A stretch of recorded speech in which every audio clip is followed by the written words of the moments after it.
Recording in progress.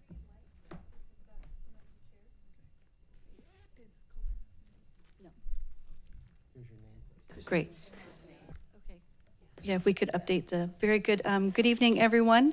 Welcome to the June 18th, 2026 meeting of the Pasadena Rental Housing Board.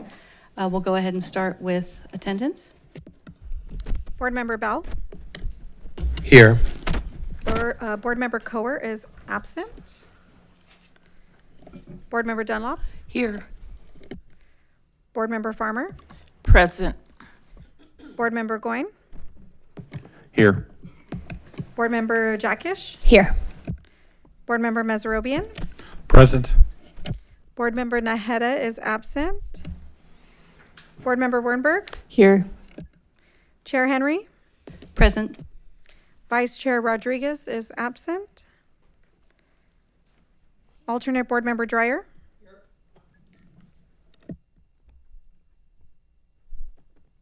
Very good, thank you. We have quorum. So first things first, just wanted to give, it will be properly noticed, but just wanted to give the board and the public heads up that our July 2nd, 2026 meeting will be canceled for the July 4th holiday. So we'll just have the one meeting in July. And I don't see any new speakers in the chamber, so I'll forego the instructions. At this time, I'll go ahead and pass it to our Spanish interpreter to go ahead and provide instructions for our Spanish speakers this evening.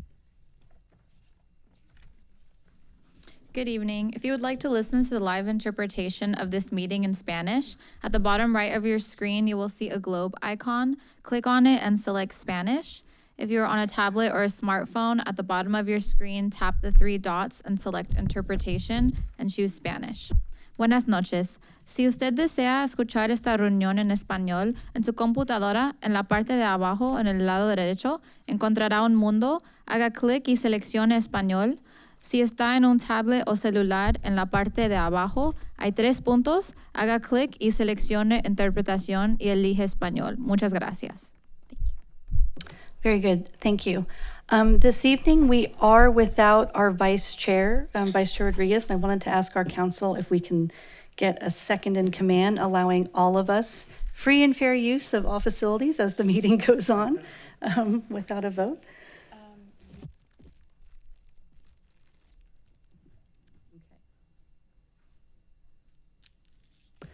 Can I have someone volunteer to be, all right, Member Wernberg will be volunteer to be Chair Pro Tem?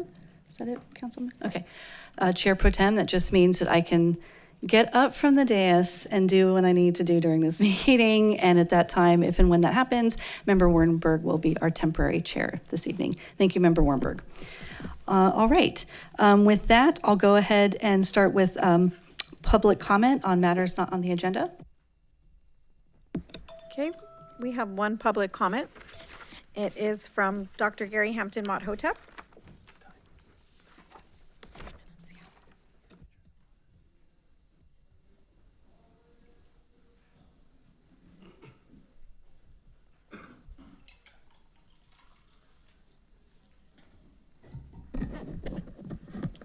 Good evening.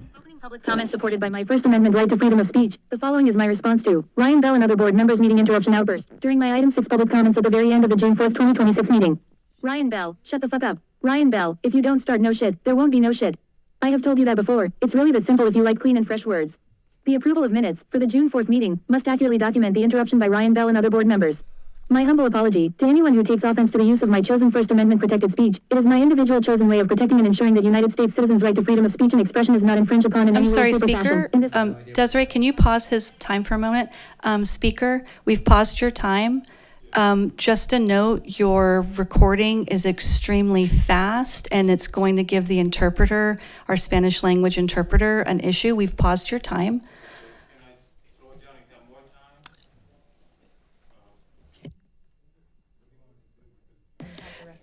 It would be great if you could. It would be great if you could slow it down, because that way the interpreter can catch it so she can interpret in real time. And also just an audio note to hold it closer to the microphone. Oh, I'm sorry. Pardon me. Okay. So we need you further away so there's not a bit of a feedback. All right. Okay, thank you. Supported by my First Amendment right to freedom of speech, the following is my response to Ryan Bell and other board members meeting interruption outburst during my item 6 public comments at the very end of the June 4th, 2026 meeting. Ryan Bell, shut the fuck up. Ryan Bell, if you don't start no shit, there won't be no shit. I have told you that before, it's really that simple if you like clean and fresh words. The approval of minutes for the June 4th meeting must accurately document the interruption by Ryan Bell and other board members. My humble apology to anyone who takes offense to the use of my chosen First Amendment protected speech. It is my individual chosen way of protecting and ensuring that United States citizens' right to freedom of speech and expression is not infringed upon in any way, shape, or fashion in this public speaking forum, so that we, the United States, does not find ourselves in the same or similar situation as the United Kingdom. I love the United Kingdom, and my intent is not to offend, but to inform. The groupthink chair election should be renamed the election cuddling and pampering of Chair Allison Henry, which entrenches the incompetence of Chair Allison Henry and the poison of Executive Director Helen Morales. Why are you rewarding incompetency? The groupthink election was in reality a ritual, a groupthink Marxist-type election, where you have only one candidate and a total unanimous vote for what is supposed to be a representative democratic constitutional republic. Welcome to California, where our groupthink leaders cheat and/or rig the elections. Next year's elections will be very interesting to experience. Why are you rewarding incompetency? Here is the opening paragraph of Article 18. Measure H. The citizens of the City of Pasadena do hereby enact the following amendments to the City Charter, which may be referred to as the Pasadena Fair and Equitable Housing Charter Amendment. The groupthink election of the chair was not fair and equitable to the citizens of Pasadena, and also was a slap in the face to the citizens of the City of Pasadena.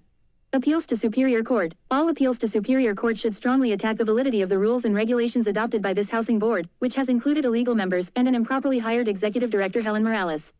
The rules and regulations are not fair and equitable as mandated by Measure H, or in violation of Measure H, and are contrary and harmful to the implementation of Measure H.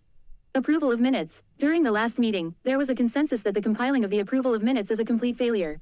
Make it mandatory that the approval of minutes, for each meeting, be on the very next meeting agenda. A new board member, who obviously wants to try to infringe upon my First Amendment right to freedom of speech, asked if the public can be restricted from making public comments regarding the approval of minutes. That board member is a hostile opponent of the First Amendment right to freedom of speech and a threat to our constitutional republic. Valuable time and effort. I devote and invest a minimum of 20 hours per week, up to as many as 50 hours in 1 week reading the agenda and preparing my extensive public comments. Thank you. However, That concludes your virtually time. That concludes public comments on.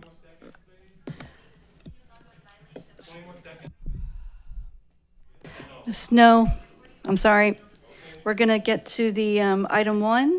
Is there any additional speakers, Desiree? No, there are not any additional speakers. That concludes public comments. Very good, thank you.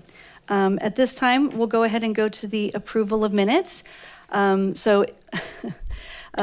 last time, we do have 3 sets of minutes, though one of those minutes is a special meeting on the same date. Knowing that we want to catch up but not overwhelm. Member Wernberg?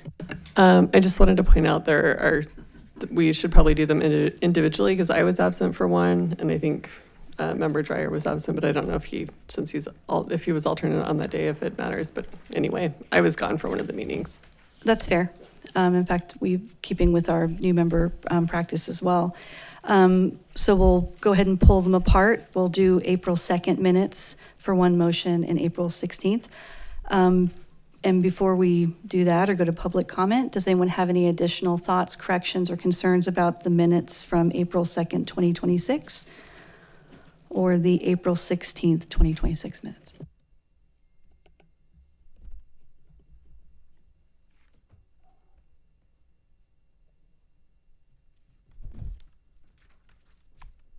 Okay, hearing none, we'll go ahead and go to public comment on the approval of minutes. These are the minutes for April 2nd, 2026, regular meeting April 16th, 2026, and the special meeting minutes April 16th, 2026. I have one by Dr. Gary Hampton Mott-Hotep.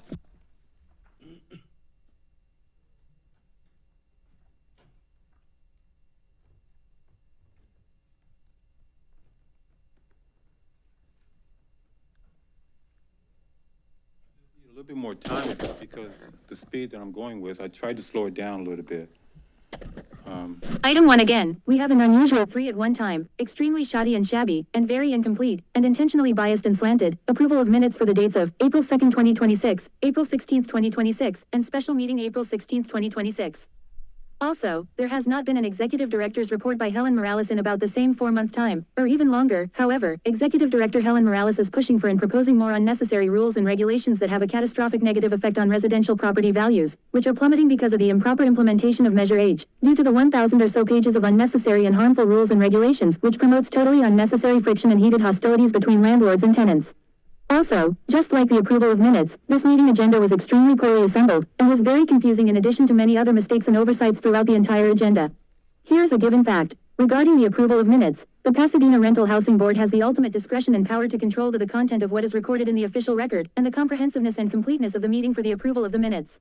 Benefits as compared to detriment. Having a more detailed and comprehensive approval of minutes will help document and record valuable historical information, which would be valuable in the very near future and distant future, so that very important ideas and suggestions are available and not lost. This will also help prompt a visual review of the videotape of the meeting in order to obtain more insightful information.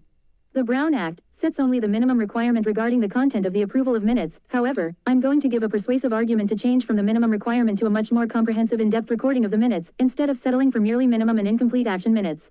These arguments are relevant and pertinent to greatly improving the approval of minutes, supported by the public's First Amendment right to freedom of speech. We must improve, enhance, advance the very minimum action minutes, because the approval of minutes should be improved and enhanced to communicate and expand beyond the minimum requirement of condensed abbreviated action minutes that are absent of needed details, which is not good common sense for the reasons and rationale stated.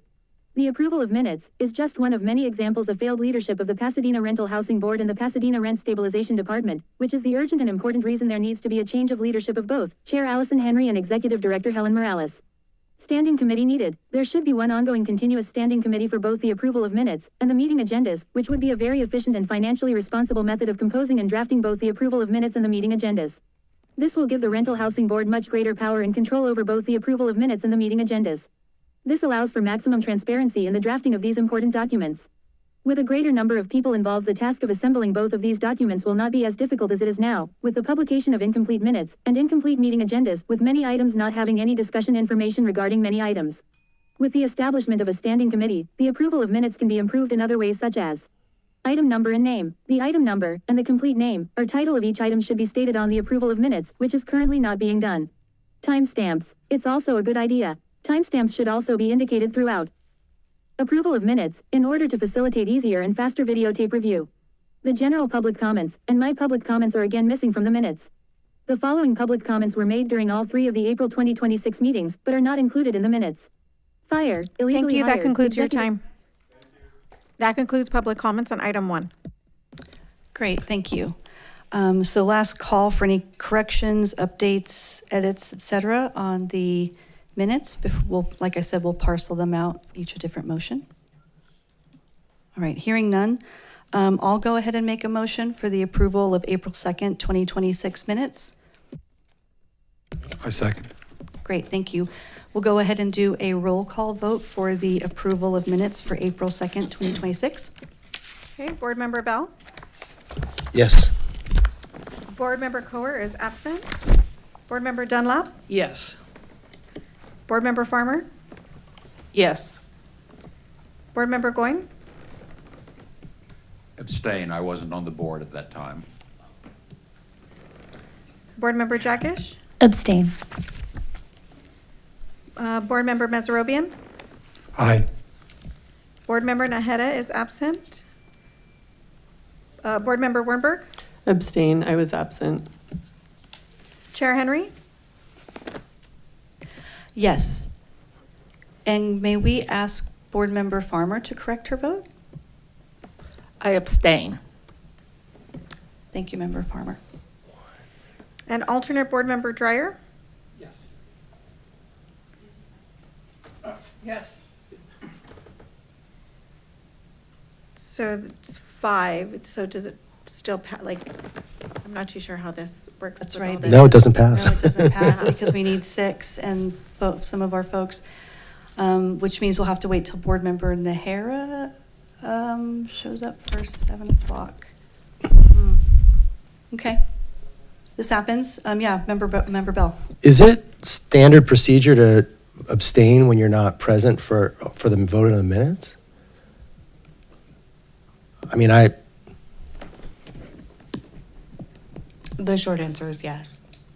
If you weren't present, in theory, you shouldn't be approving those minutes because you weren't there to say that they were in fact accurate and reflected what happened. if you watch the recording of the meeting, is that different or no? In general, it's mostly who was physically present. So yeah, if we don't have a quorum, we can't approve the minutes, I guess. So what's our move, Attorney Martinez? Is this something we can move to the later in the meeting when Member Nahara shows up? So Member Nahara messaged me earlier. He's running late. I hope he's watching the Mexico match, but if not, he'll be here by 7 in any event. He assured me he would be here. All right. Well, with that, we'll go ahead and move. Sorry for the learning process, y'all. We'll go ahead and move item 1 to the end of the agenda after item 5, because everything else new members can discuss and vote on. Okay? All right. Look at this learning curve here, everyone. Thank you for your patience and your flexibility. All right, we'll go ahead and go to item 2. So this is old business, which means everyone here actually should be able to vote and participate. So this is adopt a resolution amending the Pasadena Rental Housing Board Regulations, Chapter 9, rental registration pertinent to late fees, waivers, objections, and additional procedural protections. I know we have a staff presentation on this, so thank you in advance. And I would just highlight to members, this is something that staff brought to us for guidance on. So I hope, having understood that, it'll be a quick discussion. So with that, I'll go ahead and pass it to Sophia Vaughn. Yes, thank you. Good evening, everyone. I'm here to present the agenda report item number 2. My name is Sophia Van, and I am the Rental Registry Program Manager. Item 2 is to adopt a resolution amending the board's regulations on Chapter 9, which is in related to late fees, waivers, objections, and additional procedure protections. Oh, did I go too fast? 1 second. I don't think this one's working. There we go. Okay. Staff recommends that you find this proposed action as exempt under CEQA. And then once again, we are here to recommend that you adopt the resolution amending the Pasadena Rental Housing Board Regulations, Chapter 9, rental registration pertinent to late fees, waivers, objections, and additional protections. I don't think this one is working. Thank you. Background is we have the board adopted Chapter 9 rental registration on June 26, 2024.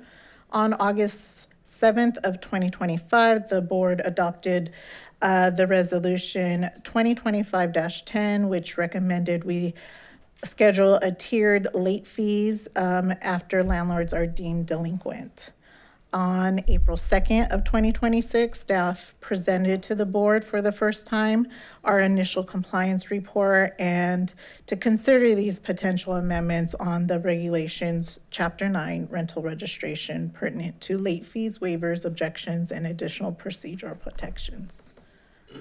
On June 4th, we came back and presented to the board as well to consider these amendments, and once again, on Chapter 9, rental registration pertinent to late fees, waivers, objections, and additional procedure protections. We gave examples of other cities that have rent stabilization departments and their good cause reasons. We also gave common supporting documentations that was collected through different rent stabilization departments and programs. And then we also gave a breakdown of Pasadena's reasons for a request to waive a late fee.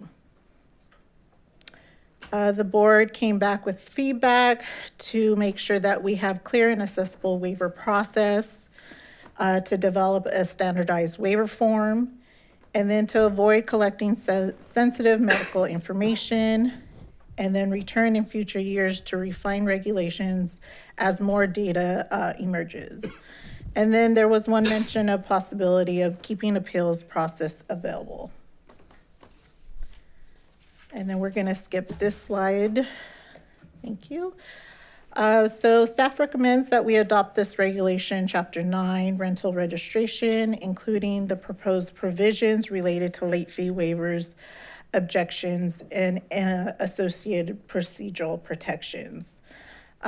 We have the first item A, where landlords who are assessed a late fee shall submit a request for late fee waiver to the department on a late fee waiver form. And then B, we have landlords shall submit the request for a late fee form within 30 days of submitting their registration. We could go to the next one. C, I had presented these reasons as reasonable good cause reasons for an owner to request a late fee waiver. A being technical issues, B being medical or family emergencies, the next one, natural disasters or catastrophic events, and then administrative errors, any type of new ownership, and when a unit status changes from exempt to non-exempt. For D, the procedures would be where we would have staff review the requests and issue a determination of whether we're going to approve with a waiver or deny it. And then E, the landlord will have 30 days from the determination to file an objection on a form provided by the department. After that, within 45 days, the objection of a hearing shall be scheduled.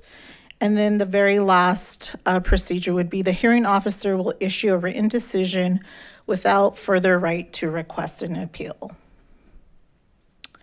And that concludes. Staff recommends that one, the proposed actions are exempt from CEQA, and then second, to adopt a resolution amending the Pasadena Rental Housing Board Regulations, Chapter 9, rental registration, pertinent to late fees, waivers, objections, and additional procedures. Thank you, Sophia, for the presentation. At this time, are there any questions from board members about anything presented in the report or in the slideshow?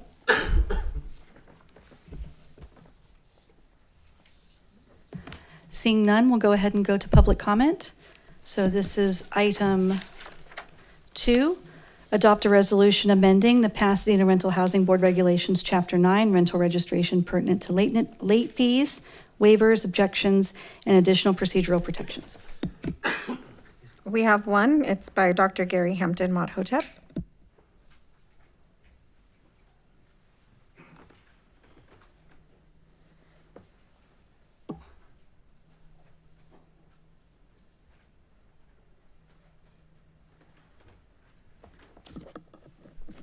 First of all, you should not just roll over on these rules and regulations. Chapter 9 Rental Registry, Chapter 9 Proposed New Rules and Regulations.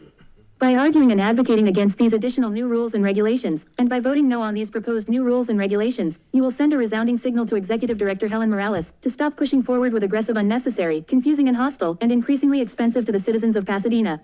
I'm from the government, and I'm here to help. Those 9 words should scare the hell out of any common sense American citizen. More rules and regulations. To the PRHB, please, tear down this wall.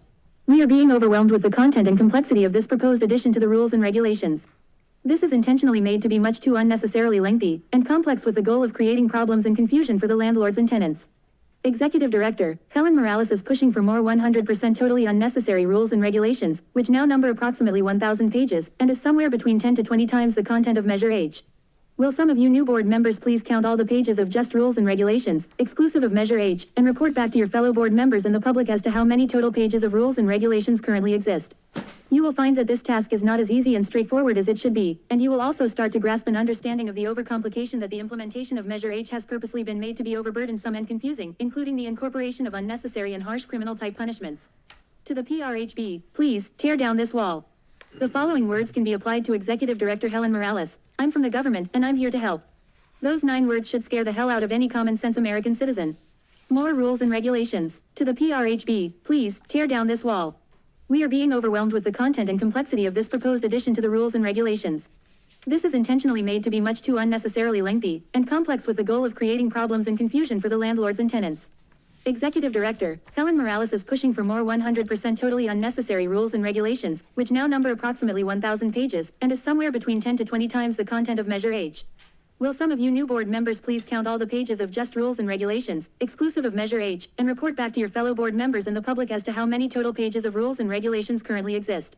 You will find that this task is not as easy and straightforward as it should be, and you will also start to grasp an understanding of the overcomplication that the implementation of Measure H has purposely been made to be overburdensome and confusing, including the incorporation of unnecessary and harsh criminal-type punishments. To the PRHB, please, tear down this wall. I'm from the government, and I'm here to help. Those 9 words should scare the hell out of any common-sense American citizen. I'm from the government, and I'm here to help. I'm from the government, and I'm here to help. I'm from the government, and I'm here to help. I'm from the government, and I'm here to help. I'm from the government, and I'm here to help. I'm from the government, and I'm here to help. I'm from the government, and I'm here to help. I'm from the government, and I'm here to help. I'm from the government, and I'm here to help. I'm from the government, and I'm here to help. I'm from the government, and I'm here to help. Where are you from again? The government, and I'm here to help. Thank you very much. Wasn't clear. Do we have any additional, you're out of time, sir. Oh, sorry. Out of order. Do not be out of order when I'm talking. All right, now you're done. Thank you. That You can concludes sit your down. time. That concludes public comments on item 2. Very good, thank you. Any last, looks like we've got a late additional submission for item 2. Yes, it is by Alan Blair. Hi, thank you. If I understood the presentation correctly,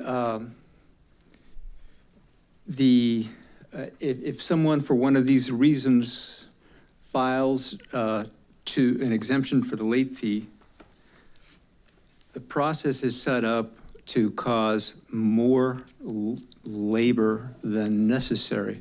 The RSD budget is over $6 million a year, and they're talking about having to hire more staff to handle all the heavy workload they have. Why not change the order slightly? As I understood it there, if a landlord wants to request a waiver of the late fee, then they fill in the information and send it to RSD, and then the RSD officer meets with the landlord and has a hearing for God knows how long, and then a decision is made. Why not have the landlord give all the reasons in the documents supporting their argument that they should have a waiver of the late fee, let the hearing officer make the decision based on that information. And half the time, maybe it will be the landlord will be fine with that, and you won't have to waste the time having the hearing. And then if the hearing officer reaches a conclusion that the landlord doesn't like, then offer them the opportunity to have the hearing. That might save a little time, be more efficient, and save some money. Given all the important things this board is up to, might be useful. Thanks. Okay, that concludes public comments on item 2. Very good, thank you. Any last questions, board members, on this resolution regarding the late fee waivers, objections, and additional procedural protections? Member Dreyer? Can you speak into the microphone, please, Member Dreyer? Yeah, sorry.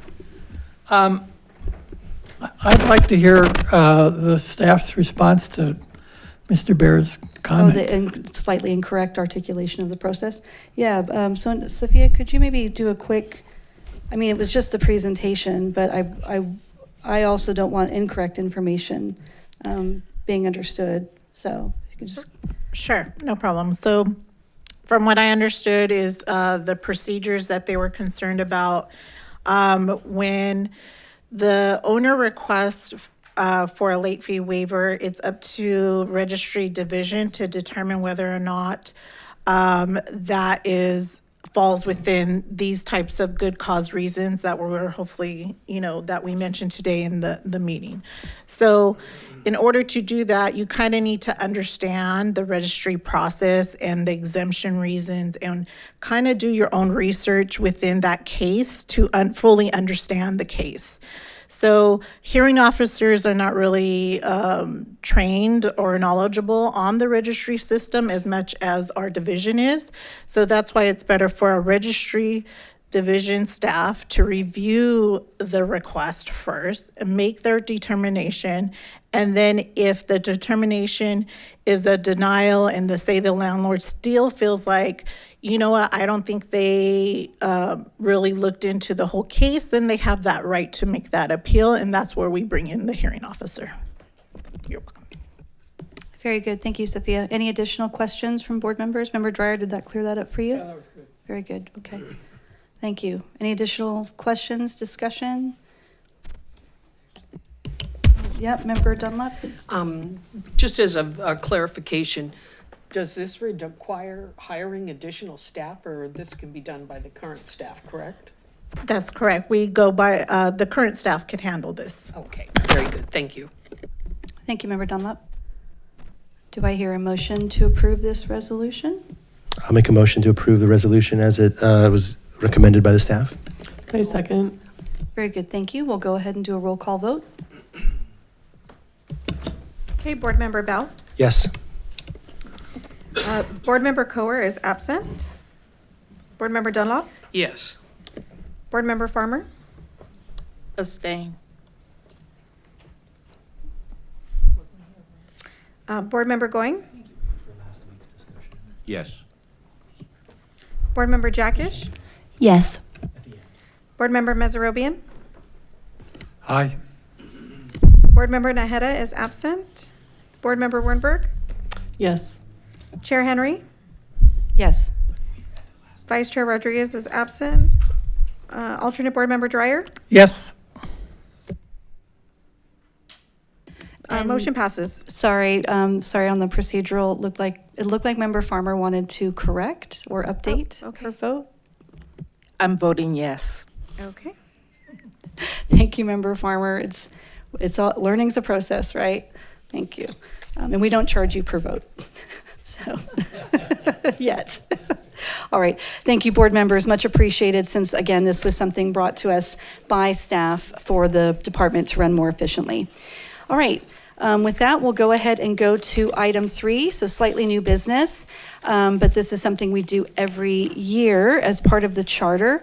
This is item 3, adoption of a resolution establishing the annual general adjustment, the AGA, for rental housing units in the city of Pasadena of 2.5, should be 2.5%. Excuse the error on the agenda, 2.5% for the period from October 1st, 2026 through September 30th, 2027. And I believe we have a staff report. Yes. Thank you, Chair and board members and Vice Chair.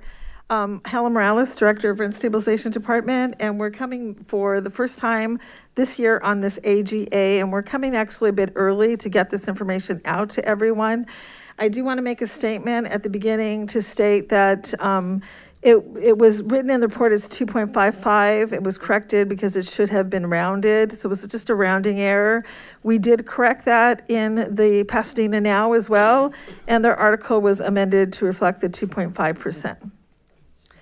So the charter limits rent increases for covered units to the annual general adjustment or by petition for upward adjustment. Section 1808 of the charter requires that the board to announce the annual general adjustment no later than September 1st of each year.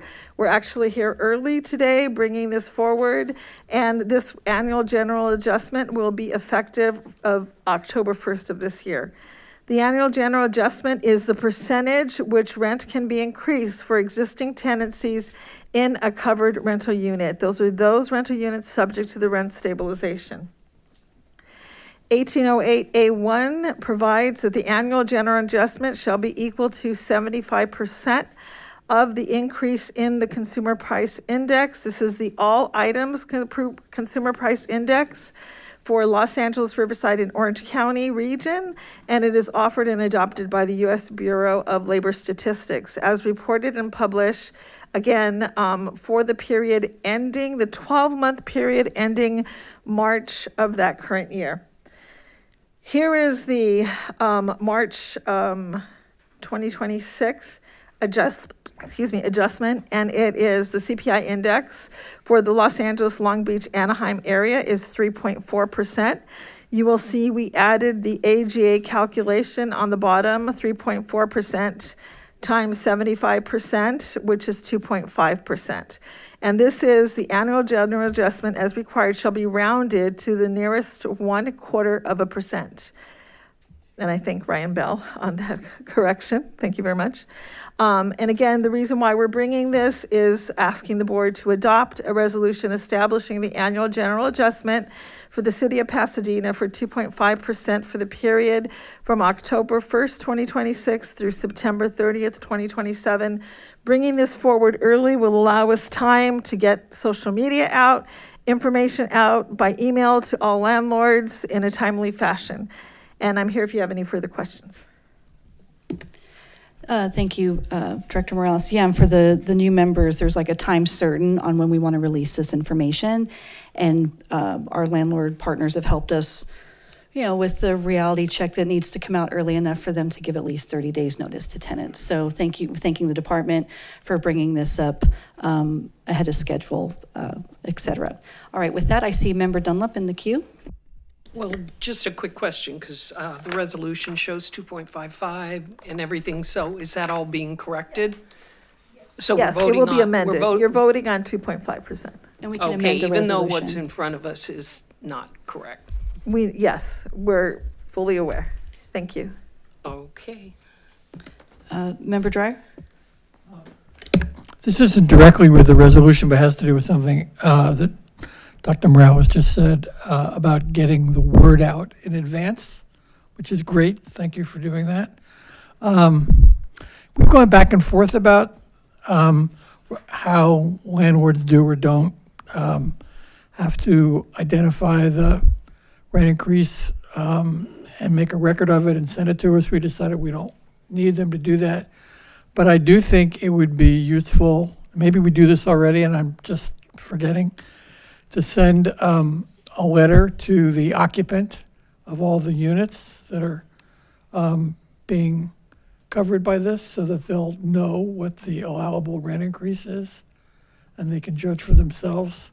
So pursuant to some of our last conversations that we had on different agenda items on the notices of rent increase, first I want to say that landlords are required to inform the rental registry, go on and include your rent increase.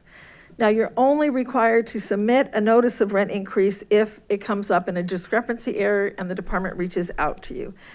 That was put in a regulation recently.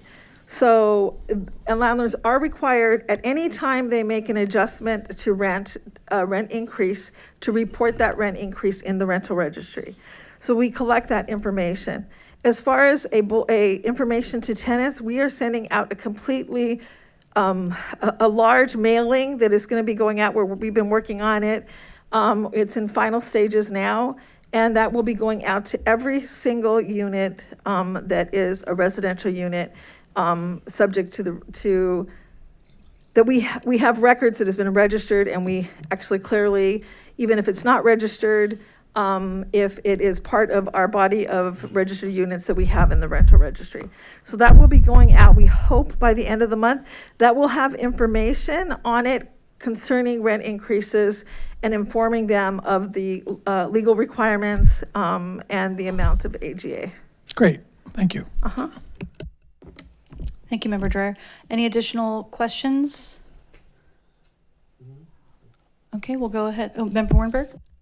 I just had a comment about the email or the letter that's being sent out.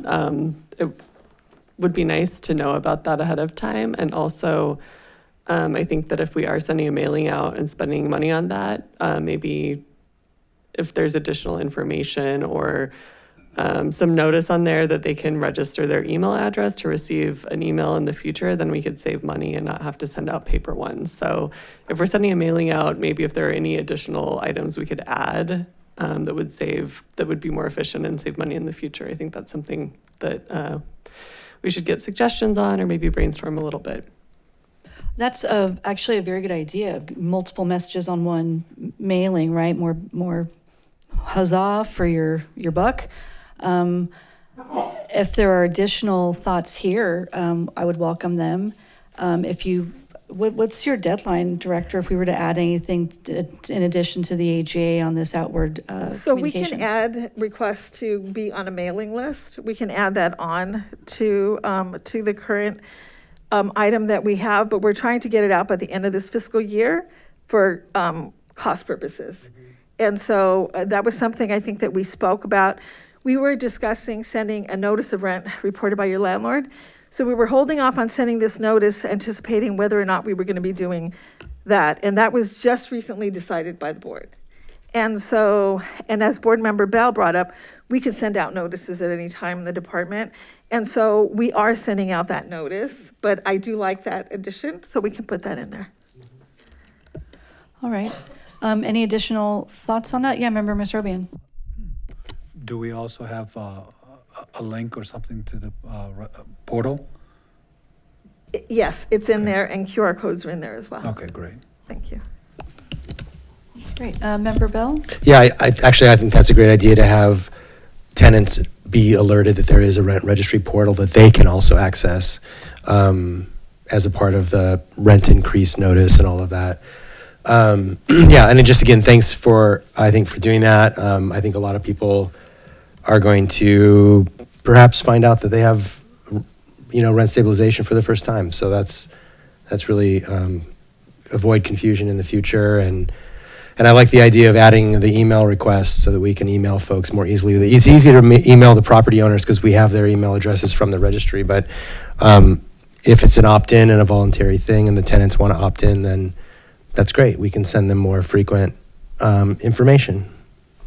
That's right. Thank you. Member Dreyer? So I don't want to complicate this too much, but I thought Emily's suggestion was really good. I don't know what else she had in mind for additional information, as long as we're sending out a piece of mail to tenants. But I think something about their rights under just cause eviction. Okay. That's all in there. So it's basically, everything, almost everything that we deal with. It's pretty complex. It's on tabloid and it's going to be folded in a certain pattern. And, some of the mailings that you may have received that are for elections are similar to that. And we're going to get a cost savings with the stamp that we will use in order to get these out to each and every one of our residents. And so we do have just cause protections, and there's other items in there. It's almost everything that you can think of, RSO is in there with links to get back to us for more information, because obviously, tabloid, we can't get that much in there, but there's a lot of information. And that'll go out to each and every unit that we have. Even if it's vacant, it will go out. It will be labeled resident. Great, thank you. Thank you. Member Bell, are you back in the queue? Yeah, just briefly, I look forward to seeing it. I'm sure I'll get one, so that's great. And yeah, you addressed it, but I think just not adding too many things so that it's so full of things that people get overwhelmed with too much information. Sometimes the in focus, when it used to come in the mail, was just like, there was just so many things in there, which are important things to include, but thanks for doing this. I think this is a really excellent step. Thank you. Great, thank you. We'll go ahead and go to public comment.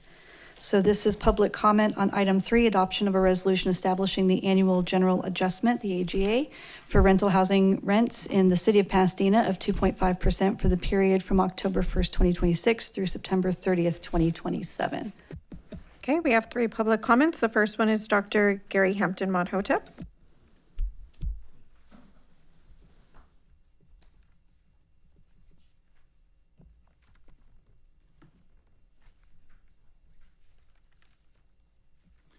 Although I'm a tenant and I will benefit from such a low increase, I still think it's a tad unfair to, the cost that the landlord. 2.55% increase annual general rent adjustment. The maximum allowable increase in the rental registration fee should be no more than the maximum annual rent increase, which is only 2.55% for this year's rent increase. Also, the time, the cost and financial expense, including property taxes, is multiple times higher than the 2.55% maximum allowable yearly rent increase. Under our charter, the Pasadena Fair and Equitable Housing Charter Amendment, this is in no way fair and equitable. The soon-to-be over $300 per year rental registry fee is not fair and equitable even using the beyond a reasonable doubt legal standard. One of the main points of attack against the Pasadena Fair and Equitable Housing Charter Amendment is that the excessive rules and regulations outside of the Pasadena Fair and Equitable Housing Charter Amendment extremely harsh and excessive. The following must be clearly understood. 2.55% increase annual general rent adjustment. The maximum allowable increase in the rental registration fee should be no more than the maximum annual rent increase, which is only 2.55% for this year's rent increase. Also, the time, the cost and financial expense, including property taxes, is multiple times higher than the 2.55% maximum allowable yearly rent increase. Under our charter, the Pasadena Fair and Equitable Housing Charter Amendment, this is in no way fair and equitable. The soon-to-be over $300 per year rental registry fee is not fair and equitable even using the beyond a reasonable doubt legal standard. One of the main points of attack against the Pasadena Fair and Equitable Housing Charter Amendment is that the excessive rules and regulations outside of the Pasadena Fair and Equitable Housing Charter Amendment extremely harsh and excessive. Yeah, I just think it's, a tad unfair. And, my experience, I'm a former real estate broker, and also I know about real estate management. So it just seems just unfair that the increase is 2.5, which was corrected, but the yearly costs and the operating costs, particularly with the Fair and Equitable Housing Charter Amendment, has substantially gone up. So it just seems a bit unfair, and just maneuvering through all of these rules and regulations for the landlords, it just adds so much time and effort. It's just so unfair. So that's what I want to say. How much time do I have? 3 seconds. How many? 1 second. Your time is done. Okay. Thank you. Next is Simon Gibbons.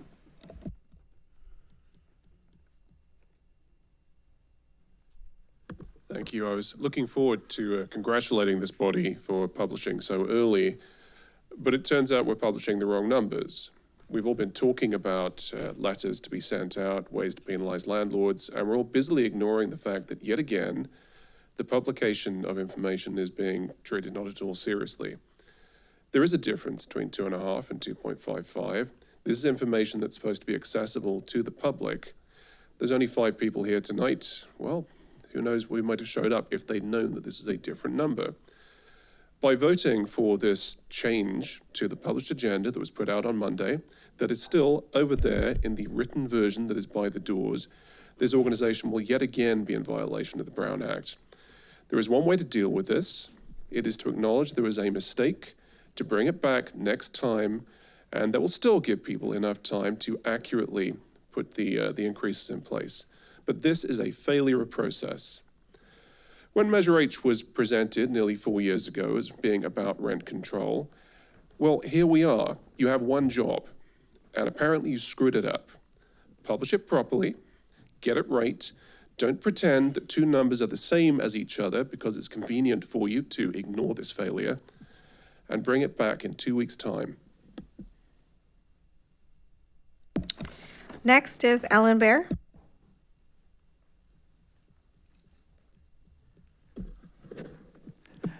Thank you. Yeah, I have the agenda here, and I noticed that the chair misspoke when she talked about the resolution because she said 2.5%, but that's not what's written here. It says 2.55%. Everything I've ever learned about rounding is that when it's 5, you round up, so that'd be 2.6%. If it's something, everybody has a calculator, it's easy to do 2.55% times $2,500, for example, that's $63.75. I don't know why you'd have to go to the closest 1/4%. And I don't know why you would round down, of all things, if you're starting from 5.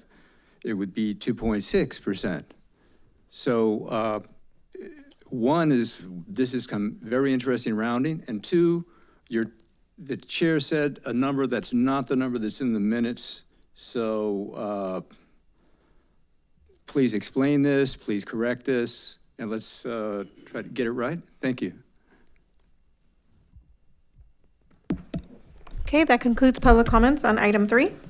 Very good. And before I go to Member Bell, and I wasn't misspeaking because I know the correct number that we want to use is 2.5, but I see the director wants to share with us. You want to share some information, Director Morales? Yeah, so we're coming here to ask the board to make and approve this. So if we have made an error in rounding, our apologies. But this isn't something that just because we put it in the agenda report at 2.55, that's it. Staff doesn't make this determination. The determination is made by the board, and we're here forward to make the board corrected the issue, reminding us of the 0.25% rounding. And so now this is how we go forward, making that mistake. We did make the mistake, but we're correcting it because the board has not authorized yet the 2.55%. They are here and you caught that, thank you. And the board will authorize the correct amount. That will be published. That will go out to everyone in a timely fashion. Thank you. Member Bell? Yeah, I wanted to make a similar point, or the same point, in addition to one other thing. There have been many occasions in which there's a resolution in the agenda packet and we amend the resolution in the process of making the motion. It's not an unusual thing to do. So today, presumably, it hasn't happened yet, but I assume what will happen is someone will make a motion and amend the number to be the correct number. It's not, nothing nefarious is going on. Also, when you round to the nearest 0.25%, you're looking for either 50 or 75. So 55 is closer to 50 than it is to 75. So we round to 50, right? That's how rounding works, to the nearest 0.25%. Anything else? Okay, thank you. Thank you, Member Bell. Member Goyne? Point of information, where does the rounding to the nearest 0.25% come from? It comes from the charter article. Can we pull that slide back up that has the calculation? So the rent increase, I know everyone's read their charter, but just a reminder that this is a very prescribed, right? It's point, right? There's the 75% of the CPI. So there's a slide here that kind of shows the numbers. It's okay. Yeah, there we go. Yeah. So we can all take a minute there to see. We're looking at the CPI that's been identified for March 2026, calculated by the 75%, getting us 2.5% for the allowable rent increase for the following year. Yeah, you good? Yes, I'm good. Okay, no, good, excellent, thank you. Any additional last thoughts or questions from board members? All right, with that, I'd actually like to make a motion. I would like us to approve, pursuant to CEQA, I would like to amend the resolution for the figure to be 2.5%. And I would like to make a motion to adopt the resolution establishing the annual general adjustment for rental housing units in the city of Pasadena of 2.5% for the period of October 1st, 2026 through September 30th, 2027. I second. Thank you. We'll go ahead and do a roll call vote. Board Member Bell? Yes? Board Member Cover is absent. Board Member Dunlop? Yes. Board Member Farmer? Yes. Board Member Goyne? Yes. Board Member Jackish? Yes. Board Member Meserobian? Aye. Board Member Naheda is absent. Board Member Wernberg? Yes. Chair Henry? Yes. Vice Chair Rodriguez is absent. Alternate Board Member Dreyer? Yes. Motion passes. Very good. Thank you, board members. Moving forward, we're now on item 4. This is an information item. This is an introductory study session on penalty fees for violations of the Pasadena Charter Amendment, Charter 18. This is a first discussion of other fees besides penalty fees in addition to failure to register, right? So this is the first time our body will be hearing this information, as is our practice. This is an information-only item this evening. We'll have a presentation, and the expectation is for you to ask any and all questions you have at this time. And with that, I'll go ahead and pass it to Director Morales.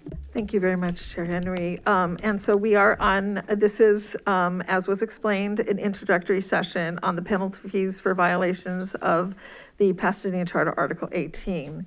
And so the Article 18 at Section G provides that provides administrative penalties for violations. In addition to any affirmative defense or any other rights of a tenant under law, a violation of this article shall be punishable administratively by way of a fine. The rental board may establish and periodically modify a schedule of fines for violations of various provisions of this article as they see fit, provided these amounts are reasonable and are chosen in accordance with applicable law. So what we'd like to really discuss here is 1817 provides additional remedies. And so in addition to any other remedies provided by law, landlords and tenants covered by this article shall have the following remedies for violations of this article. A, provides for landlord's demand or retention of excessive rent.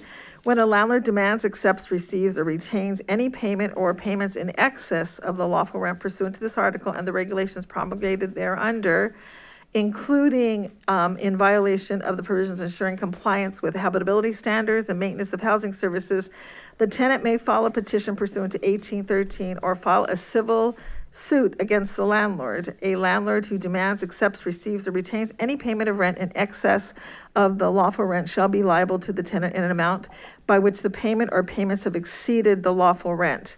In such a case, the rent shall be adjusted to reflect the lawful rent pursuant to this article and its implementing regulations. B, provides for civil remedies, and a tenant may bring a civil suit in court a suit in the courts of the state alleging that a landlord has violated any of the provisions of the article or regulations, including that the landlord has demanded, accepted, received, or retained a payment or payments in excess of the lawful rent. In a civil suit, a landlord found to violate this article shall be liable to the tenant for actual damages, including but not limited to damage described in Section A above, and then the prevailing tenant in a civil action brought to enforce this article shall be awarded reasonable attorney's fees and costs as determined by the court. Additionally, upon a showing that the landlord was acting willfully or with oppression, fraud, malice, the tenant shall be awarded treble damages. No administrative remedy needs to be exhausted prior to filing a suit pursuant to this subsection. Section C provides additional relief for landlords' violation of eviction rules. If it is shown that the event which the landlord claims as grounds to recover possession under 1806 is not initiated within 2 months after the tenant vacates the rental unit, or is shown that the landlord's claim was false or in bad faith, the tenant shall be entitled to regain possession of the rental unit at the same rent that was lawfully in effect when the tenant vacated, in addition to relief described in Section B. Section D provides defense to actions to recover possession. A landlord's failure to comply with any of the provisions of this article or regulations promulgated hereunder may be raised as an affirmative defense in an unlawful detainer or other action brought by the landlord to recover possession of a rental unit. Any and all violations of this article by the landlord shall constitute such an affirmative defense, including but not limited to the demand or retention of payment in excess of the lawful rent, failure to serve any of the notices required pursuant to this article on the tenant or the rental board, failure to pay rental housing fee, failure to pay any required relocation assistance, and a decrease of housing services or maintenance without a corresponding reduction in rent. It is the intent of this article to construe this subsection to be the broadest extent permissible under the law to ensure maximum compliance of this article and to avoid unlawful evictions.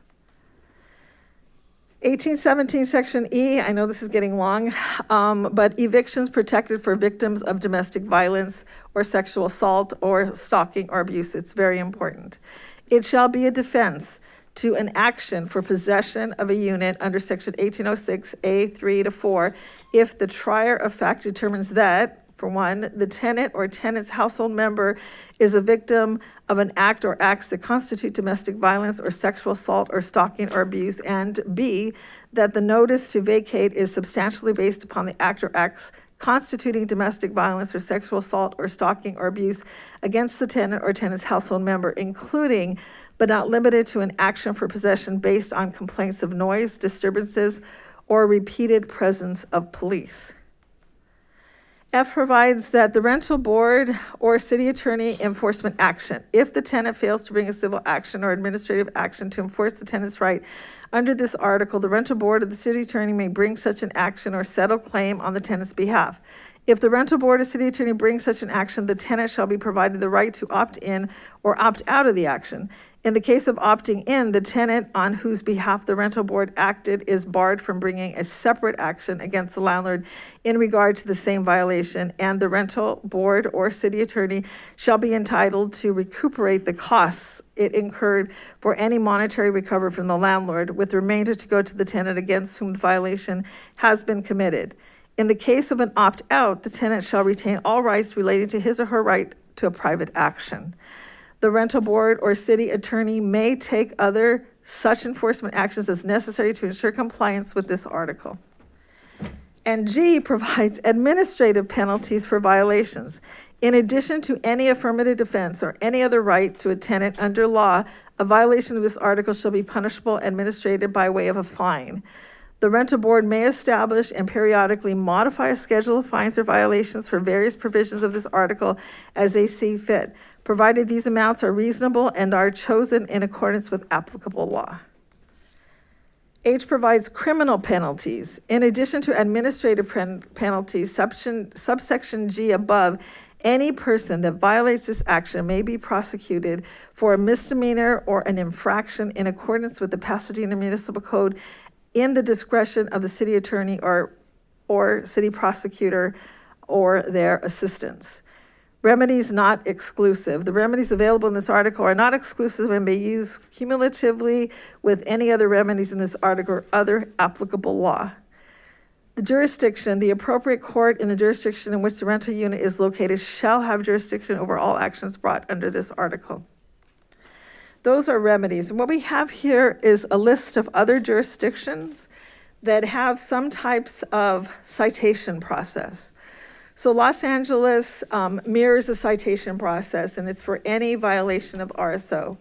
Alameda has an administrative citation, first offense, $250, second offense, 1 year for $500, third offense in 1 year is $1,000.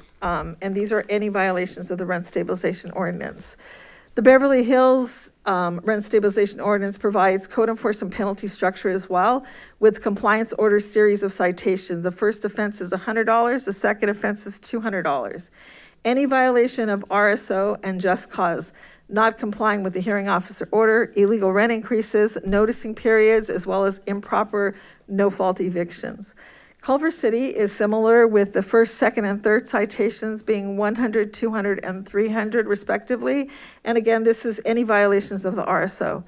Sacramento varies based on circumstances and severity of violations. Staff reported normal range of violations between 1 and 2,499 for any RSO violations. San Francisco has violations, fee structures of $250 to $1,000, and an owner who do not complete an owner occupancy form for owner move-in. Okay, now we're going to go into something that we think is important for you all to understand, which will be coming back under the substantial compliance at our next meeting.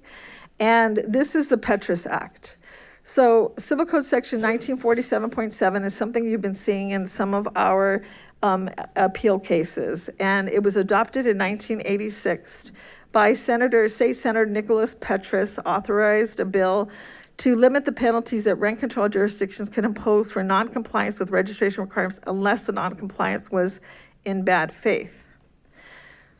So the purpose of the Petrus Act is in response to complicated registration requirements and harsh penalties. And this is what was occurred when the registration process first started. Remember, we're going back some time here, which had generated calls for legislation banning registration requirements. The legislature in this act, the legislature finds and declares that the operation of a local rent stabilization program can be complex, and that disputes often arise with regard to standards of compliance with regulatory processes of these programs. As such, 1947.7 limits the imposition of penalties and sanctions against an owner of residential rental units where the person has attempted in good faith to fully comply with regulatory process. An owner of a residential rental unit that is in substantial compliance shall not be assessed a penalty or any other sanction for noncompliance with the ordinance, charter, or regulation.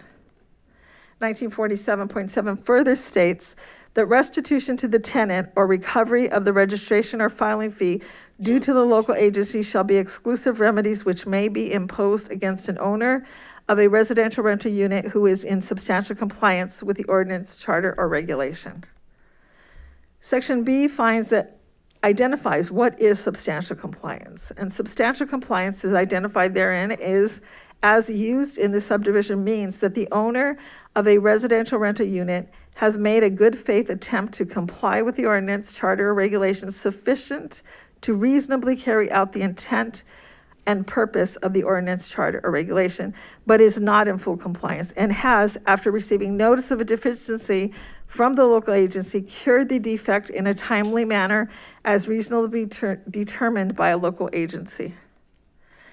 Section C provides that for any residential unit which has been registered and for which a base rent has been listed, or for any residential unit which an owner can show by a preponderance of the evidence a good faith attempt to comply with the registration requirements, or who was exempt from registration requirements in a previous version of the ordinance or charter, and for which the owner of that residential unit has subsequently found not to have been in compliance with the ordinance, charter, or regulation, all annual rent adjustments which may have been denied during that period of the owner's noncompliance shall be restored prospectively once the owner is in compliance with the ordinance, charter, or regulation. Section E provides for purposes of this subdivision, an owner shall be deemed in compliance with the ordinance, charter, or regulation if he or she is in substantial compliance with the applicable local rental registration requirements and applicable local and state housing code provisions, has paid all late fees and penalties owed to the local agency which have not otherwise been barred by the applicable statute of limitations, and has satisfied all claims for refunds of rental overcharges brought by the tenant or by the local rent control board on behalf of the tenants of the affected unit. That's a lot to consider today. I want to first say that this is information, so this is our first attempt.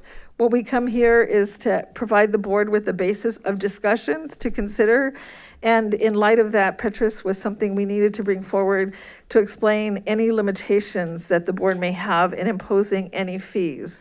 So today, the discussion for the board may consider improper eviction notices, illegal rent increases, harassment or retaliation, failure to maintain habitability, and additional violations that the board deems appropriate.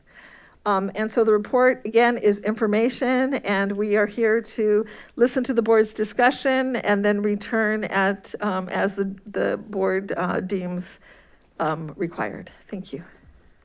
Thank you, Director Morales. Can you go back in the slideshow slide 19? I think that'll just, and this is a may, right? Modal verb of possibility. We may consider. Right. And again, as Dr. Morales said, this is the first time our body's heard these sorts of, the discussion for these sorts of penalty fees. So I wanted to leave this up on the screen just for a minute to just sort of help guide us with the task, right? And that's not even anything that we have to come up with tonight. These are things we may consider. We may or may not decide to do penalties for improper eviction notices. We may or may not decide to do illegal rent increase penalties, right? I don't expect us to have this discussion actually all this evening for a variety of reasons. I think I anticipate some of you may have questions as well. One thing I would ask, Director Morales, that chart that you had with the cities, no need to go to that slide, but the chart that you had with the different cities and the penalties, in the next go around, if we could have that included in the agenda report, I would have liked to have read that just ahead of time, just to get a sense of what other municipalities do. But just wanted to leave this up here again, just as a guiding exercise for the board, because the other thing, there are 5 items here on this screen. And the thing we might want to do either tonight or at our priority setting is, do we want to prioritize these in any sort of, is there an urgency? Is there a greater number of? And these, that sort of information may come to us with more data from the department. But just want to get everyone clear on sort of what sorts of things we're talking about here. And with that, I see Member Dreyer, you are in the queue. Okay, thank you.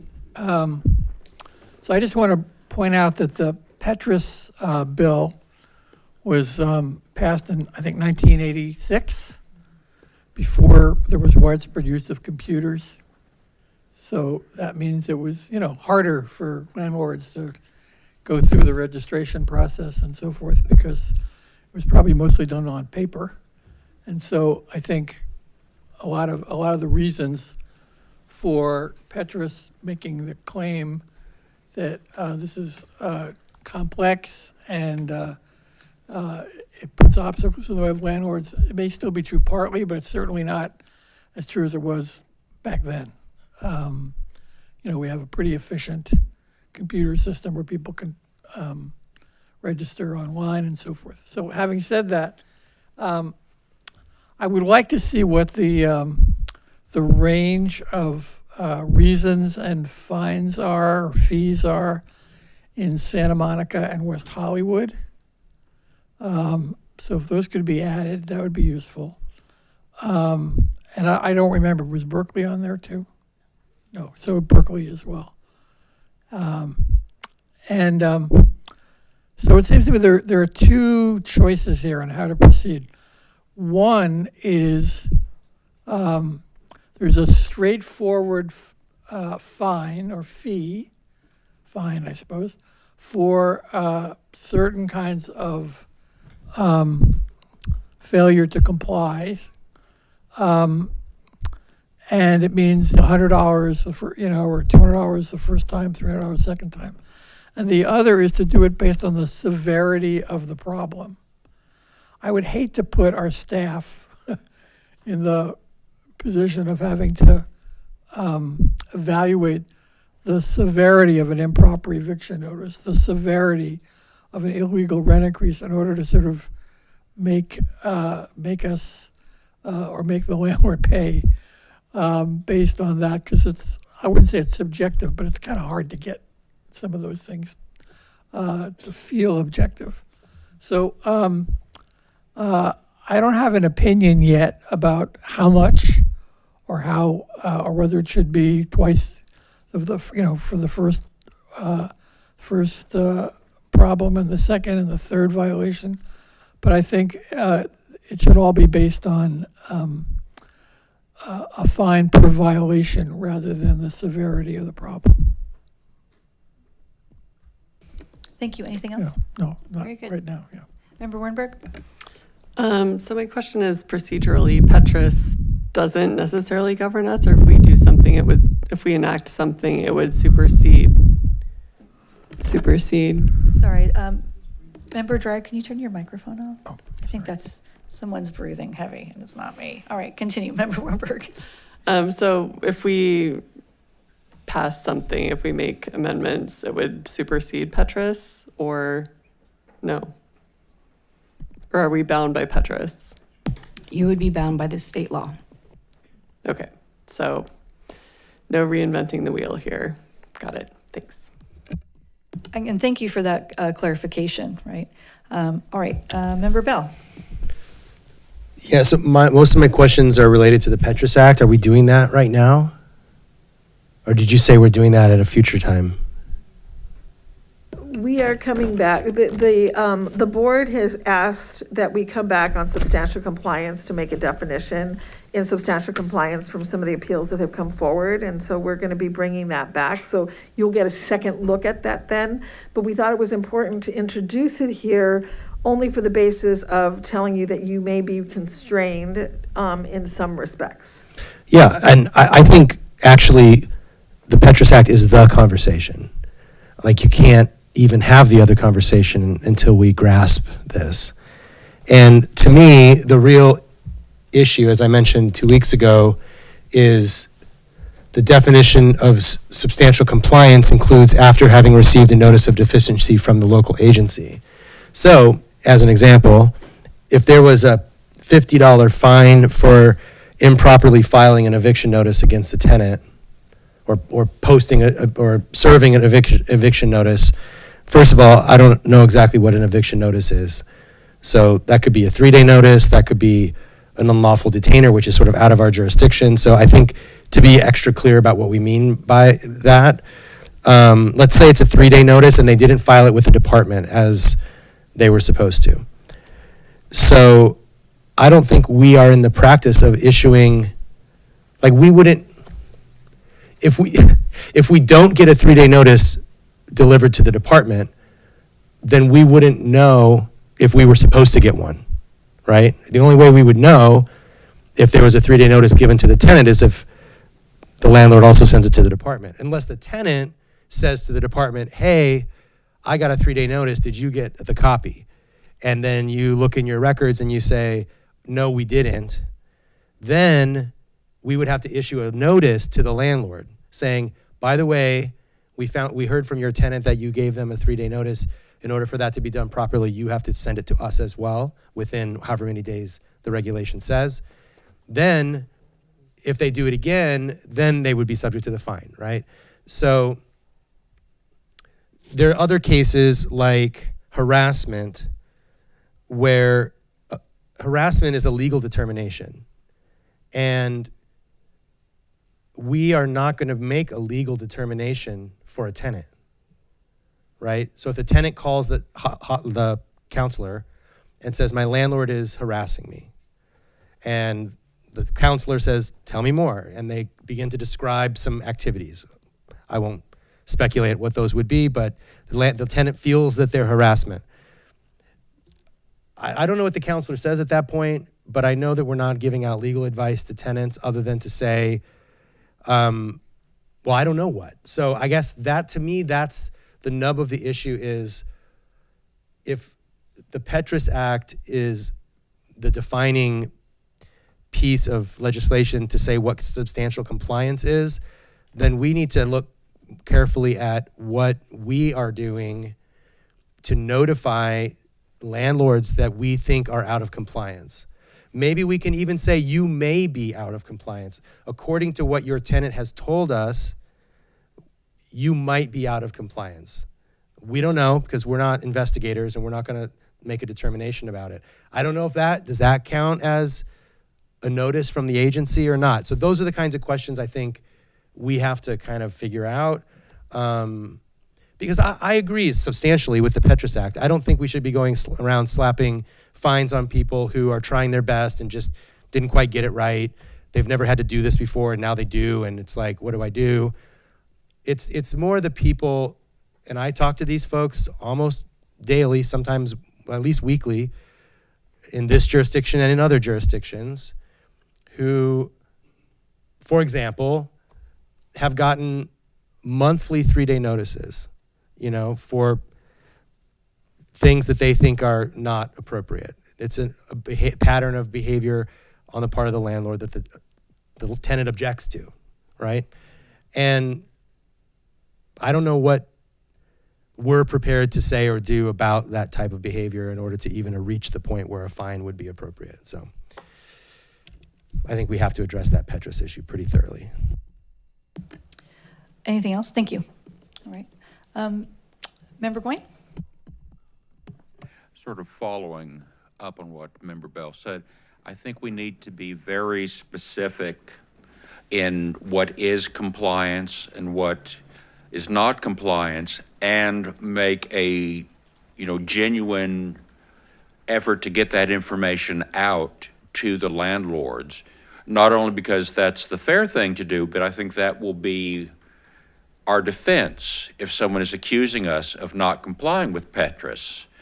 We'll say, well, no, we said this, gave this on the website, this is in writing, they don't have grounds to say they didn't realize what they would have to do to be in compliance. Thank you. Member Warnberg? Yeah, I guess also my question with this, of course, we don't want to let people just not be, flout the rules and not be in compliance, but our role as far as enforcement goes, I feel like we keep running into this problem where we don't have a lot of teeth for enforcement. So we do issue a fine, then what? If they don't pay it, they aren't able to register until it's paid. There's just, I feel like we have this long road to go down, but then at the end, what is the point of all of this? I mean, I know we need to have standards for compliance, and especially with the hearings as we've seen, having a discrete definition and burden to meet, but also when we're thinking about the fines, where are we going to go with that, and how's it going to end up, and any further consequences? Thank you, Member Warnberg. Member Jagish? Thanks. This is Member Jagish. Maybe it's wrong to assume, but we had the list of the other cities that had their fine and their fee schedules. I'm assuming they have all looked at the Petrus Act and are figuring out what they're doing should meet that. So I think for me, it would be helpful to know a little bit more about the details of what theirs look like. There were a few cities that had first offense is $100, second offense is $200, third is $500, $300. Is that for any offense at all, regarding housing? Is that for specific offenses? That improper eviction notice is this versus illegal rent increase is this. And I don't expect anybody to know that off the top of their head right now, but I think if we're going to keep having this discussion, that'd be helpful information to know. Thank you, Member Jagish. Yeah, and I guess I would, I'm grateful for all this conversation because I think about how long this law has been, in existence, what we're seeing in the appeals. To Member Wernberg's point, from personal experience, I know that the city can do things like garnish your tax refund. I mean, they do this for parking tickets. That's how I know. I am the parking ticket scofflaw. I'm sorry. It's out there. So I know that the city has ways to do enforcement. So I would be curious within reason, would we be also tapping into existing practices of the city for unpaid fines and things for penalty fees? Because they will get their pound of flesh if you don't pay your parking fee and late fee, as I have found. So I'd be curious about that.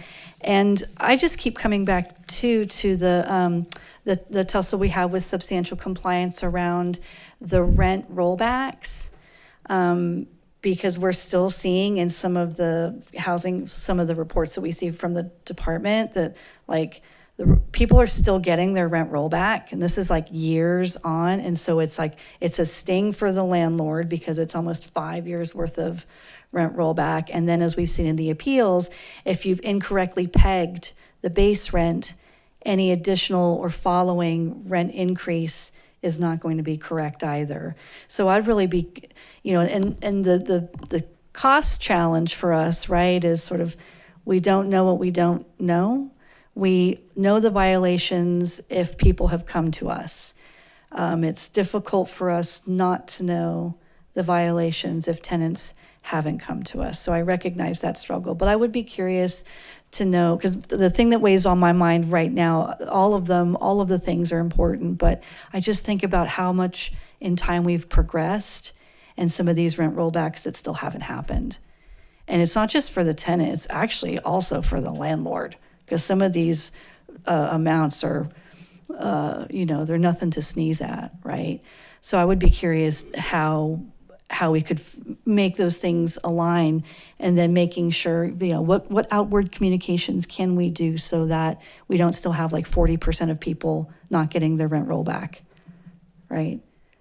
Yeah, it's and with my neighbors, it took us a few emails to the management company, and then they acquiesced and implemented and were in compliance.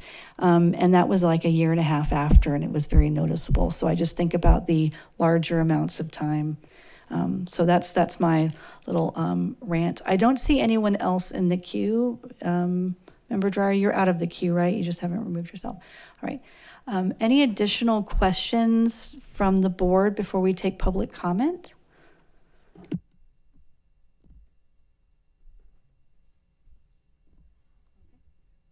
All right. With that, we'll go ahead and go to public comment. So this is item 4, so our introductory study session. This is penalty fees for violations of the Pasadena Charter Article 18 other than registration. We'll go ahead and take public comment. Okay, I have 4 public comments here in the audience and then 1 on Zoom. The first one is Dr. Gary Hampton Mothotep.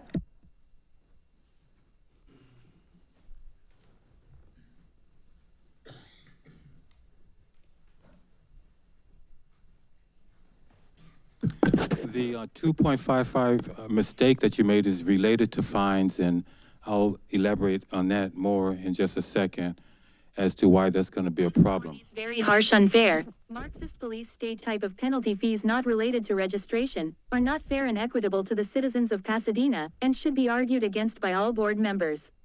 The best way to fight very harsh, and what I believe to be illegal, penalty fees is through legal representation. I strongly urge anyone faced with penalty fees to seek the advice of an attorney. Under the Pasadena Fair and Equitable Housing Charter Amendment, attorney fees and costs are compensatable, so that you may not have to have out-of-pocket costs. Also, you board members are subject to very harsh financial penalties.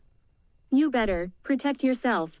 With a $25,000 legal advice retainer allowance as a prudent member of this rental housing board, you must legally protect yourself from personal legal liability by seeking individualized outside legal advice and guidance during your complete term as a board member, in the following manner: competent personal legal advice, by voting for a $25,000. Sorry, this is off topic. This is not to do with penalty fees, so please bring it back, sir. Independent legal advice. The resigned members wish they had taken this $25,000 legal advice allowance, which would have protected them from some of the legal issues they now face. As a board member, you are very, very vulnerable to legal litigation. The following cannot be overly emphasized: harsh, unfair, Marxist police state type of penalty fees not related to registration are not fair and equitable to the citizens of Pasadena and should be argued against by all board members. The best way to fight very harsh, and what I believe to be illegal, penalty fees is through legal representation. I strongly urge anyone. I'm going to have you move on because this is not on topic, sir. It is not on topic. You are referenced. Wait a minute, hold on 1 second. Hold on. It is, I'm talking about the fines. What did I say that's not on topic just within the last sentence? I don't understand. No, really, tell me, what specifically, let's make a record of it. What did I say that wasn't on topic in the last sentence? It's on topic, it's about the fines.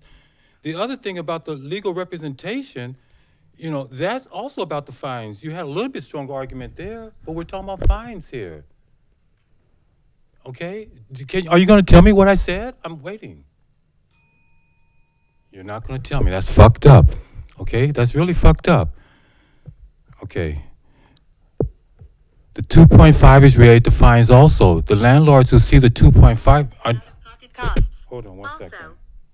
2.5, they're not going to be aware of it because they're going to see it and they're going to be sending out increase of 2.55. The tenant's not going to know, so you're creating a problem here.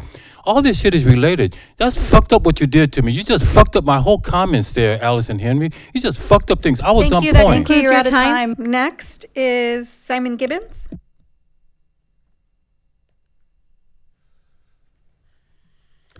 Hello again. I'm not here to defend people who are failing to follow the rules. I follow the rules. Christmas Eve 2022, I handed out a stack of letters to the tenants in my building, letting them know that the rollback was going in place. This is the way it ought to be. But then again, I'd been paying a lot of attention, so I knew what the rules were. I think we've all accepted that it's been an issue over the couple of years that followed to get the outreach in place to make sure the rules were there. So the point is not saying that it's okay to get it wrong, but we're looking at some very high stakes, high risk decisions that are kind of like what happened 2 weeks ago when we were talking about what constitutes egregious behavior. This is something that can be very subjective. I noticed that on the very final page of the agenda, there's a little bullet point marked any additional violations, and that's a pretty wide category of things that might go wrong. So to me, the big question is, what's your goal? Are you looking to create a stable, well-understood set of rules that people know how to follow? Or are we creating a regime of punitive sanctions for subjectively determined crimes? The way that it's written up right now, it looks like a grab bag of possible errors, things that might have happened, accusations made by angry tenants and landlords against each other. This doesn't feel like a grown-up set of rules that is going to stand up in court at the moment. And I hope in the same way that you dug into this in a lot of detail 2 weeks ago about the reports you're going to be making to the council every quarter, you'll also consider very carefully what's involved in having objective, clear sets of rules so that then we know what's right, what's wrong, and what needs to be fixed. Thank you. Next is Alan Baer.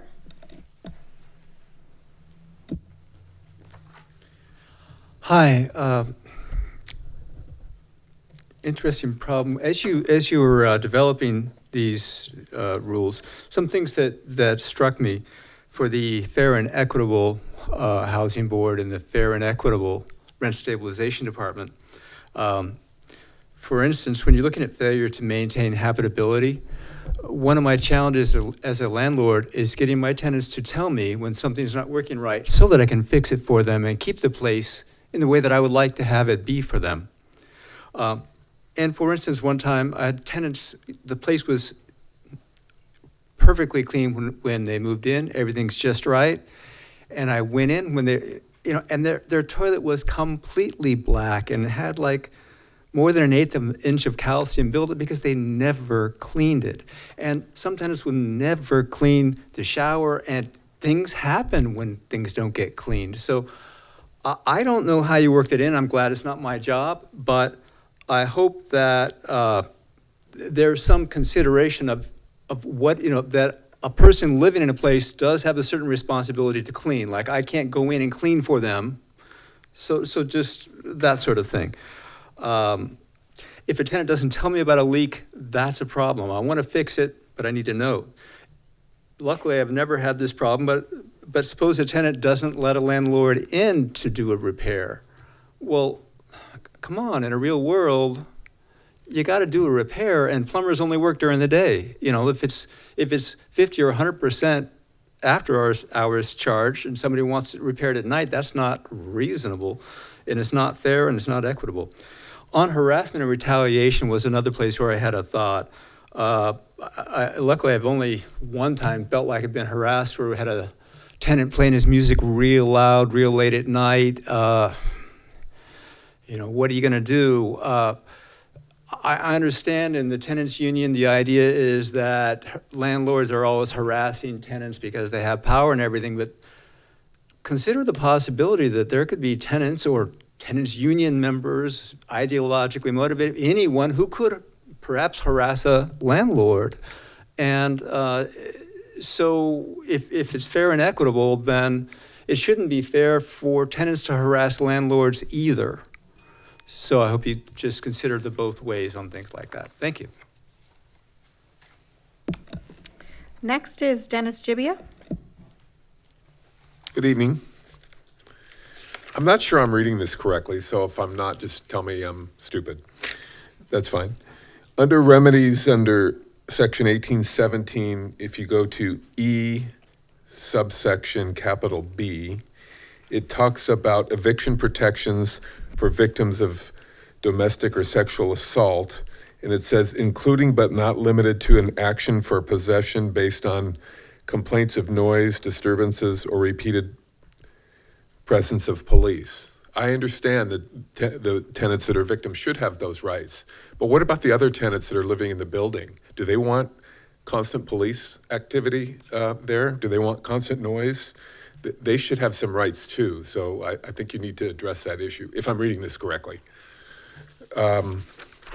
Going to the last page, Mr. Bear pretty much covered everything I wanted to cover, but not only is it you're going to pay after hours rates for a plumber where the tenant does not allow them in, but that's also against the city regulations. You're not supposed to be doing work after 7 o'clock. So I hope you address those issues for the next round. Thank you. Next is Deborah Lutz on Zoom.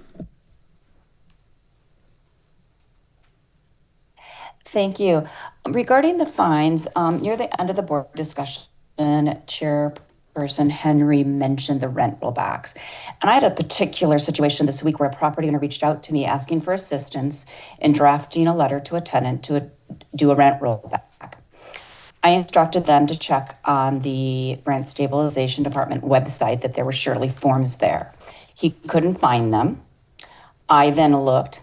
I couldn't find it.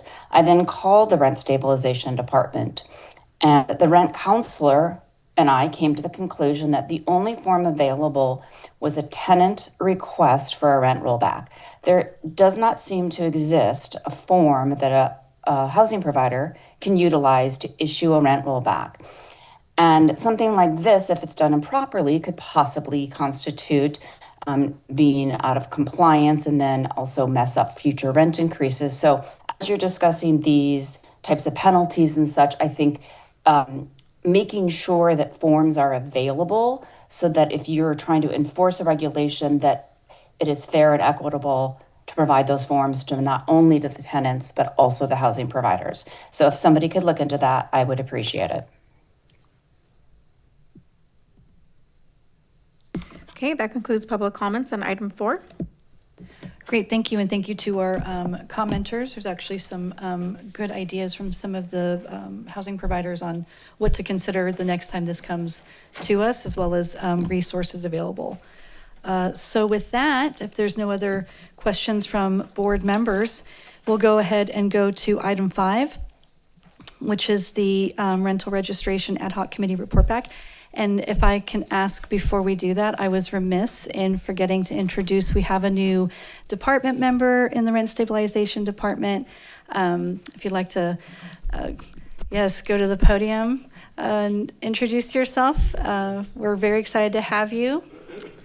First, I want to say to the board, thank you for having me. My name is Rhiannon Conrado. I'm the new executive assistant with Rent Stabilization, supporting Helen Morales. I've been a tenant of Pasadena for more than 10 years. I love it here, and I'm happy to be here. So thank you, everybody. Very good. Thank you so much. We're excited to have you. All right, excellent. Okay, well, with that, we'll get back to the agenda. So we are at item number 5, which is the Rental Registration Ad Hoc Committee report back. I'm going to turn it over to the lead of the committee, Member Wernberg. Thank you. This week we had a presentation by 3DI to the ad hoc committee. It was very impressive. I'm excited. They have a new user interface that they're rolling out. Do we have the date for that? We still don't. We're confirming that with them. Okay, so we don't have the date for the rollout, but I think that the members of the public will be pleased when they see it. It's a lot more user-friendly and intuitive and streamlined. It looked really great, so I'm hoping that that will resolve a lot of the issues and complaints we've had about the clunkiness of the current registry. Also, the survey data has been compiled, and there's a copy, I believe, for the public, and then you all should have one as well. I encourage you to take a look at this in detail when you have time. And I'd like to thank Sophia Van for putting this together, compiling the data and putting it together in such a visually pleasing format. I think that one of the most interesting things from that the data shows is there is a lot of, it kind of highlights some of the key places where there's confusion. Exemptions is a big one. And then I was able to see the granular data, and a lot of people had issues. They had to call the department. They had to talk to somebody at the department. They had to email the department. So I think if we can iron out some of these things and make the interface a little bit more user-friendly, and people don't have to call the department or interact with the department one-on-one, that's going to save a lot of time and money in the long run. So if we can get some of these items addressed, which I think we can, I think it's a lot of benefits for users and for time savings for staff and the department as well. So I'll just leave it at that, but I would encourage all of you to look at this in detail, and we'll go over some of the highlights too at a later date when we have more time with the data. Our last meeting was basically the presentation by 3DI, so. Very good. Thank you, Member Wernberg. And I want to thank all the committee members, Member Ms. Robian, Member Wernberg, Member Bell, Vice Chair Rodriguez. You took on a little bit of extra work, but some of the most important work for the city. I personally think this is the biggest technology to come to Pasadena, for a while, like outside of like flock cameras and all that kind of stuff. But it's a big deal. So I appreciate the board members taking this, and I'm looking forward to looking through the report, the survey, so thank you. Are there any additional questions from board members regarding the rental registration ad hoc committee report back, knowing that we will get an additional report back at the next meeting? Member Nahara? Yeah, sorry, we've been through a lot of meetings, but are we still when is the actual contract with 3DI up again? And are we gonna renew? Is this the plan still to renew with them? Yeah, well, we have to go out for RFP. So we'll be going out for RFP. I believe it is coming up this next year. Oh, next year, okay. And so we have a little bit of time, and we're going to be going through an RFP process. I think we're holding through this registration cycle. We'll have 3DI. Okay. So we're hoping that during this registration cycle that all those upgrades that the ad hoc committee was able to see will be imported into the system, so that we'll see the difference, right? It would be a good reflection to maybe do the survey later and see if it's a better program. And so I think that will show that your work has been productive for us and the department and the rental registry. So we're hoping that will come forward. We will bring you more information on the request for proposals, but again, it is a city process, and so the city department will use the city process to go out and request for proposal. As you stated, the system has gotten better, and they are, we'll go out through the RFP process. We don't go into any process with any preconceptions of renewing an existing contract unless we already have an existing contract, as we do. Many of our contracts will have a three-year contract with 2-year renewals, 2 1-year renewals options. And so that'll probably happen with this contract. And that's usually what the city does. And so we'll report back to the board. Thank you. Yeah, Thank you. and that just, sorry, maybe. No, that also made me think that it's great. We didn't know they were coming out with a new user interface when we created the survey. So it's going to be a great tool after it's rolled out, if we do have a second survey, to see the changes and the complaints or the satisfaction with the performance of the registration. Right on, thank you. Any additional questions, Member Nahara? Right, Member Bell? I just wanted to just give a quick background for newer members of the board that 3DI is our contractor, who is the software developer who builds and maintains the rental registry. It runs on city servers, but it's built and maintained by this company called 3DI. And they gave us we agreed to a 3-year contract with them. And so that 3 years will expire shortly. And the city has to use a competitive bidding process at the end of that period to decide what to do going forward. We assume, I think, that 3DI will bid again on the offer, but we may get other bidders as well. And I think it's also my understanding that in some cases, with specific RFPs that the city will impanel a community panel to also help review bids that come in. It is a city decision about which contractor to go with, and it's actually not entirely subjective. There are objective standards that are used to measure cost. Did they answer? It's almost like a job application in a way. Like, did you answer the need that we have? Like, does your proposal address what we're asking for? And so it's not just like, oh, we like this one better. It's this company actually ticked all the boxes of the thing that we need, and this company ticked 8 of the 10, so they get a different score, and so the scores add up, and you kind of get a somewhat objective measure of who the best contractor is. But we had a committee from this board that reviewed the proposals that came in on the first RFP. I'm not sure that's a useful step this time around, but it is something that the city sometimes does. Thank you, Member Bell. Any additional questions before we go to public comment? All right, we'll go ahead and take public comment on item 5, which is the Rental Registration Ad Hoc Committee report back. We have 2. The first one is Dr. Gary Hampton Mott-Hotep.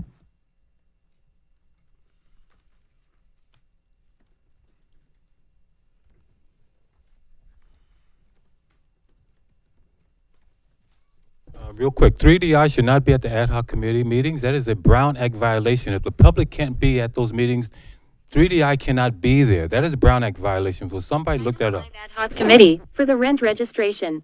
From the public perspective, the ad hoc committee for the rental registration is meeting in secrecy because nothing is known about this ad hoc committee publicly. There is no information contained in the agenda for item 5. Rental registry is a very broad topic, and there should be lots of vital information that the public needs to be informed about at least 72 hours before the meeting, as required by the Brown Act. Rental Registration Ad Hoc Committee, report back. A common sense approach is needed. This registration ad hoc committee is not needed. However, if there is a need for a registration committee, then that registration committee should be a standing committee. Instead of this ad hoc committee, what is actually and greatly needed is an ongoing standing committee for the rental registration. With the establishment of a standing committee, instead of an ad hoc committee, the rental registration task will be greatly improved and open to the public. Attendance at ad hoc committee meetings. Who are the 5 board members on the ad hoc committee? Who has been in attendance at the ad hoc committee in addition to the 5 ad hoc committee members? Location, time, and meeting date. What is the location, time, and date of the ad hoc committee meetings? Duration. What is the duration of this ad hoc committee? Legal duty and responsibility to inquire and investigate. The Pasadena Rental Housing Board has a legal duty and responsibility to inquire and investigate all actions and activities connected to the ad hoc committee. Hopefully, in your wisdom you see the need to reassess, and very critically reevaluate the entire and complete implementation of Measure H. Please, it is vitally and urgently important to begin a turning point, as soon as possible. From the public perspective, the ad hoc committee for the rental registration is meeting in secrecy, because nothing is known about this ad hoc committee publicly. There is no information contained in the agenda for item 5. Rental registry is a very broad topic, and there should be lots of vital information that the public needs to be informed about at least 72 hours before the meeting, as required by the Brown Act. Rental Registration Ad Hoc Committee, report back. A common sense approach is needed. This registration ad hoc committee is not needed. However, if there is a need for a registration committee, then that registration committee should be a standing committee. Instead of this ad hoc committee, what is actually and greatly needed is an ongoing standing committee for the rental registration. With the establishment of a standing committee, instead of an ad hoc committee, the rental registration task will be greatly improved and open to the public. Attendance at ad hoc committee meetings.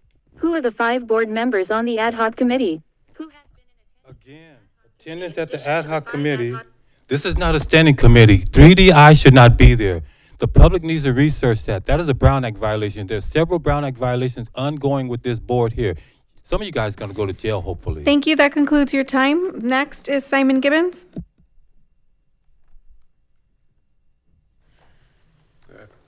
Thank you to the ad hoc committee for the work they put into this. it looks like there's a good amount of information coming back, and I personally look forward to seeing the shiny new 3DI version, which will hopefully be a little bit easier to use. As ever, I will extend the offer to any of the board members who'd like to watch a live process of trying to put some rent increases into place, so you can see how this thing goes. Hopefully it'll be even smoother than the current version. On a minor matter, it would be very helpful if the new set of data could be published online. There's right now one single copy languishing in the corner by the door, which is a little tricky to read in a hurry. That would also be a great opportunity to update the previously approved minutes that 2 weeks ago were approved and are still not up on the website. So if the department would be kind enough to bring all of those up to date, it'll be very helpful for the public. Thank you. That concludes public comments on item 5. Great, thank you. Member Wernberg, I see you're in the queue. Yeah, I just wanted to mention, I did request this to be included in the agenda, but it wasn't, so, or included on the website as well. So hopefully it can be included. And then also, is the granular data going to be made available to the public too? We can, this will be available to the public. We'll post it after this meeting. So that will be available. And maybe we need to talk offline about the other data just for us to be clear on what you're speaking of. And then we can, sure, if you want to make that public, we can. Okay, great. Okay, Thank you. Thanks. Great, and thank you for putting it together. Very helpful. All right, well, with that, we're actually going to return to item 1.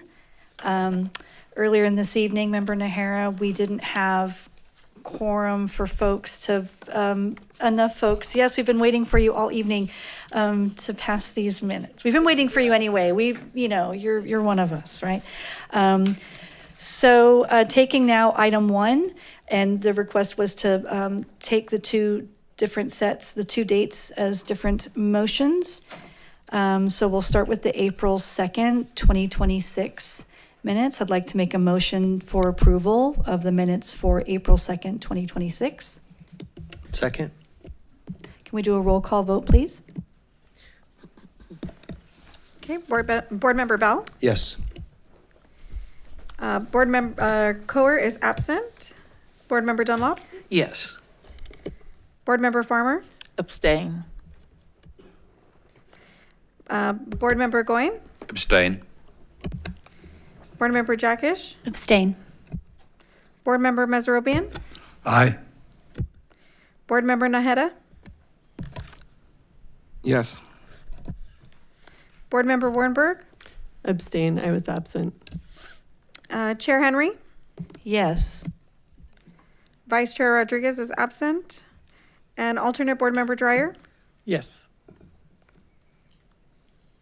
Motion passes. Thank you. Yay. I know. All right, excellent. Now we've got the second. If we don't approve the minutes, does that mean that nothing that we did actually happened in real life? Is that an existential question or a parliamentary question? Isn't that Sounds how like a our- little of both. I withdraw my question. Thank you. Isn't Too that much how crisis. Isn't that Too how much a crisis. Marxist police state works? No. All right, so now we have the minutes from April 16th. This is the regular meeting, April 16th, 2026, as well as the April 16th, 2026 special minutes. I'd like to make a motion for the approval of these minutes. Second. We'll do a roll call vote. Okay, Board Member Bell. Yes. Board Member Coer is absent. Board Member Dunlop. Yes. Board Member Farmer. Abstain. Board Member Goyne. Abstain. Board Member Jackish. Abstain. Board Member Meserobian. Aye. Board Member Naheda. Yes. Board Member Wernberg. Yes. Chair Henry. Yes. Vice Chair Rodriguez is absent. Alternate Board Member Dreyer. I don't remember whether I know I was late for one of those April meetings, but I don't remember if it was the special session or the regular meeting. You're actually listed on the special meeting as absent And the regular meeting. and the regular meeting. Okay, then I abstain.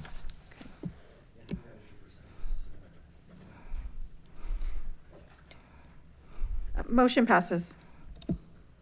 Okay, very good. Thank you. And this time we'll take, I wanted to give one or two report backs before I take additional requests for future agenda items. So the vice chair and I are working on actually delivering to you all the list of the future agenda items. Our attorney was out this week. I'm grateful she's back, but it meant that discussion in compiling the list. My goal is to get it to you in the next 2 weeks or so, being mindful that we are not meeting on July 2nd.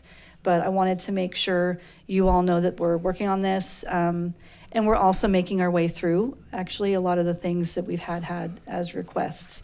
But they are not going into the never, never.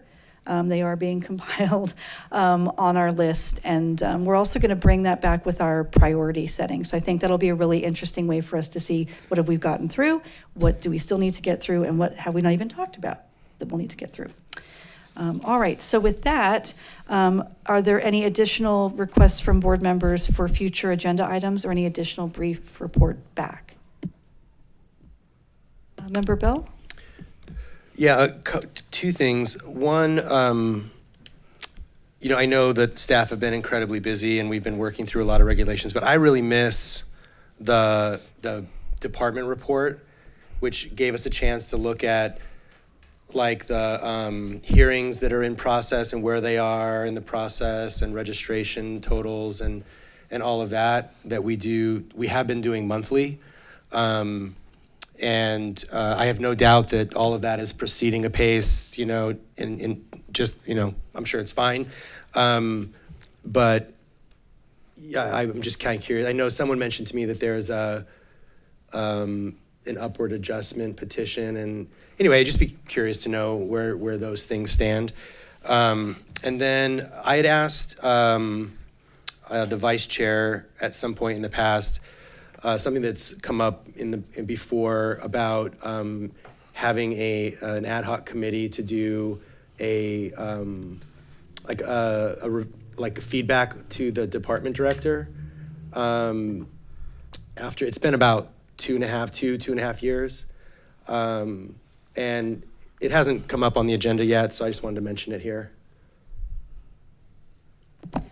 Yeah, thank you. And in fact, it's been requested a few times, and there's been discussion with city attorney about whether or not that's something the board can do. But what I am curious about, because it's not come back to the board, I am curious to know from the board if I could get a straw poll. Can you repeat what because our practice actually after 2 requests, we're technically to put it to a board vote. Yeah. But I would be curious to take Sure. a straw poll. So can you propose what you'd like on the agenda? And then I'm going to ask board members to lift their hand, yay or nay, if this is something we'd like to see as a straw poll on a future agenda.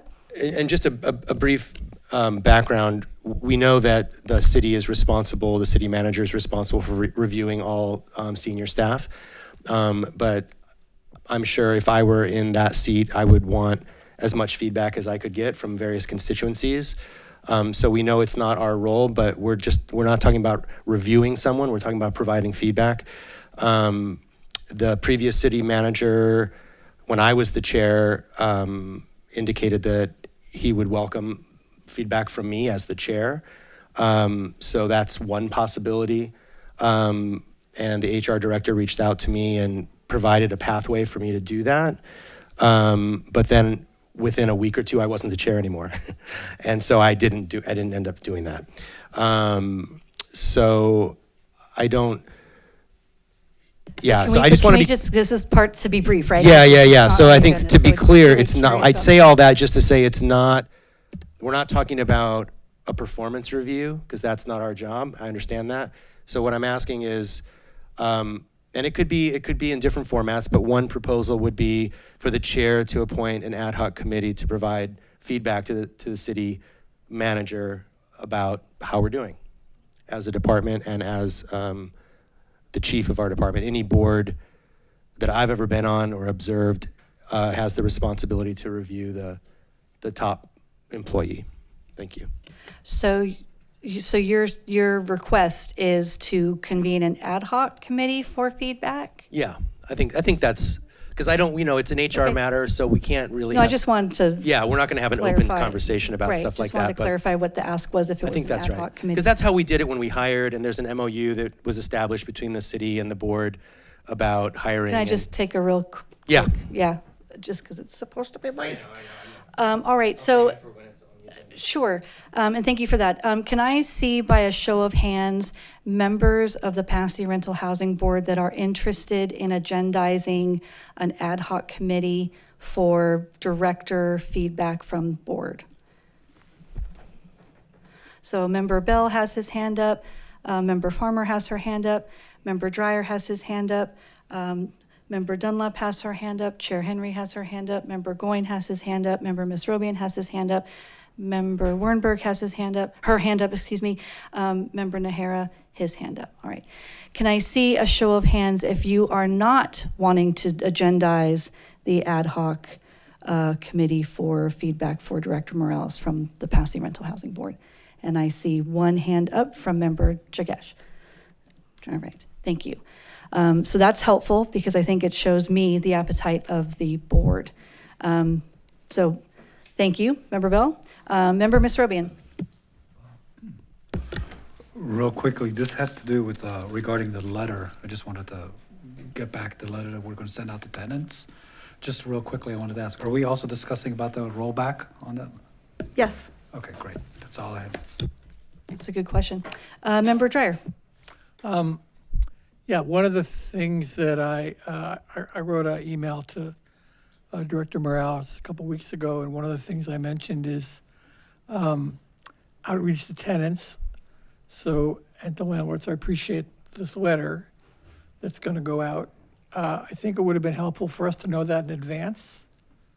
And so we could, have a discussion of it and we'd all be, I'm sure we're all grateful that it's happening, but you told us that in response to a question as opposed to letting us know. So the other thing, so that's, we don't need to put that on the agenda because it's now been done, so thank you. The other thing is we were in the middle of a discussion over the last couple months about another form of outreach, which was a collaboration with the Public Health Department. And even if there's nothing to say, there's been no progress, I think one reason to have a executive director's report at every meeting is to let us know when there are things that we've discussed and where they stand. So, because we haven't heard anything about that in months. So maybe you want to tell us something now, but it's more of a generic point that, we need to know these things. Right. That, I can respond to that. So the last time that we discussed going into the quarterly reports. Because remember, the board was required to do quarterly reports to city council, and there were none done. And when I came on board, we were doing the director's reports, and I said, do you guys want to wait till we get the annual report in? And we can do the annual report as a report back to city council. So that's what we did. Our first director's report, the first quarterly report came with the director's report. And so that was the format we had moved to. So that would mean at the end of this month in June, this quarterly report would be coming in July. And so that would be the second quarterly report for the year. So that's what we moved to. We moved to the switch of the quarterly report. Now, if the board wants us to move back in the other direction, we can. But I do want to remind the board that there's a lot of items that come on your agenda. And so having one every month may not be as advantageous and supportive for the board in moving some of these regulations forward. And so it may be something that the board consider, and I did speak to this when we spoke about this. And so that's why you haven't seen a director's report. So that was my recollection when I reported out, and the board was okay with that at that time. So I just want to remind the board of that, and so that's why we have it coming forward in July. And I mean, I would just also lift that we're adding in real time to the quarterly report anytime it's presented to us. So there's that sort of balance. But I'm inclined both ways because they're, you know, I can always ask the director, but I know that some of you have questions about hearings or things that, or other things that have come up that haven't, that are typically contained in the monthly report. So we'll find a better medium, but the monthly or the quarterly reports are required to council. So just a reminder of that. Just because I was the one that brought that up, I think I do see that it's a lot of work for the department to crank out those reports every month. And if we are moving to a quarterly report, I'm sorry that I missed that somehow, that transition, but it makes sense to me. If there were time-sensitive updates, you know, between quarterly reports, it'd be cool to just have an opportunity, I don't know, a placeholder on the agenda for that if there were anything. It doesn't have to be something, but and I trust that you would bring up anything that was, you know, time sensitive. But I can see how a quarterly report would be fine. Great, thank you. Member Wernberg, Member Dreyer, you're finished, right? You're out of the queue? So we're going to hear about the Public Health Department collaboration at our next meeting. Yes, and we will see, the idea is we're meeting with the Public Health Department on Monday, and so we'll be figuring out really what it is and how we're gonna work together, how we collaborate. It'll take us a couple sessions to get through the process. They actually have a very good process to get us started and format of what we're doing because they're very well established. And so we're going to be working with them, like I said, starting on Monday. I spoke to Manuel just this week, and we are, he's informed us of the process. So it's going to be a couple of probably sessions before we come back and say, okay, this is what it is.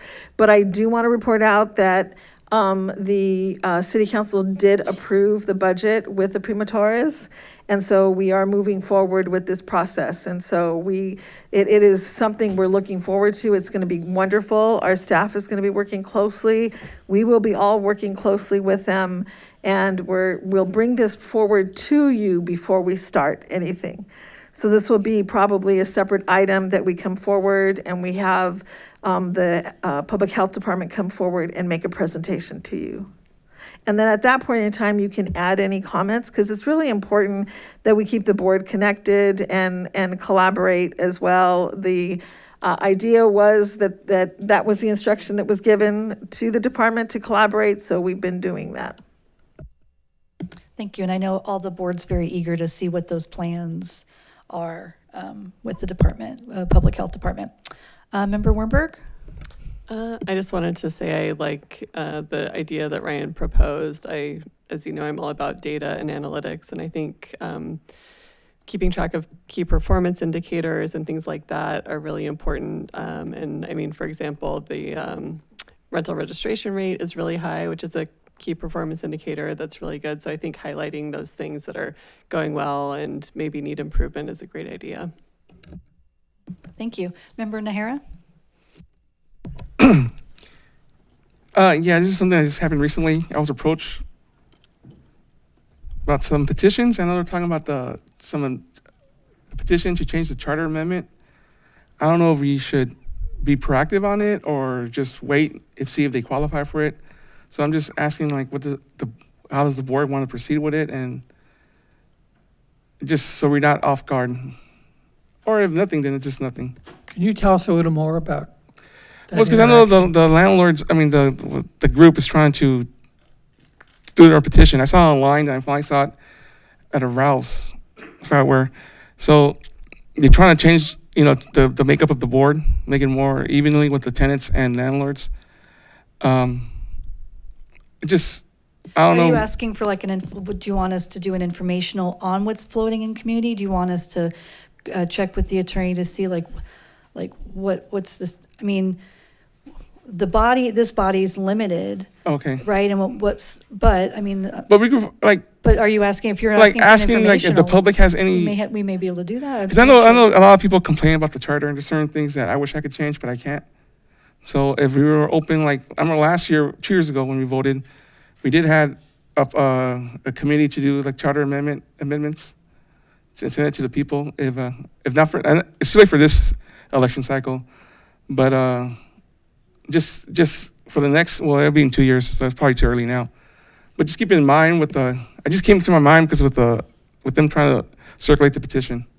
This isn't a minor change. This is eviscerating the board and the department. Yeah, but the thing is, like, there's a lot of things that, Well, we're just, overall, we're limited in what we can or can't discuss about this in general. But Yeah, that's fine. but if the request is to agendize this for an informational session, I mean, or not yet, but just keep it in mind. So if it gets enough steam, like, okay, we at least know what's going on, and I'm just putting it out there. I'm not saying like we have to do something about it, but just, no, but I'm trying to discern if you're asking for like an informational item on an Yeah. upcoming agenda or a like later, yeah. Okay.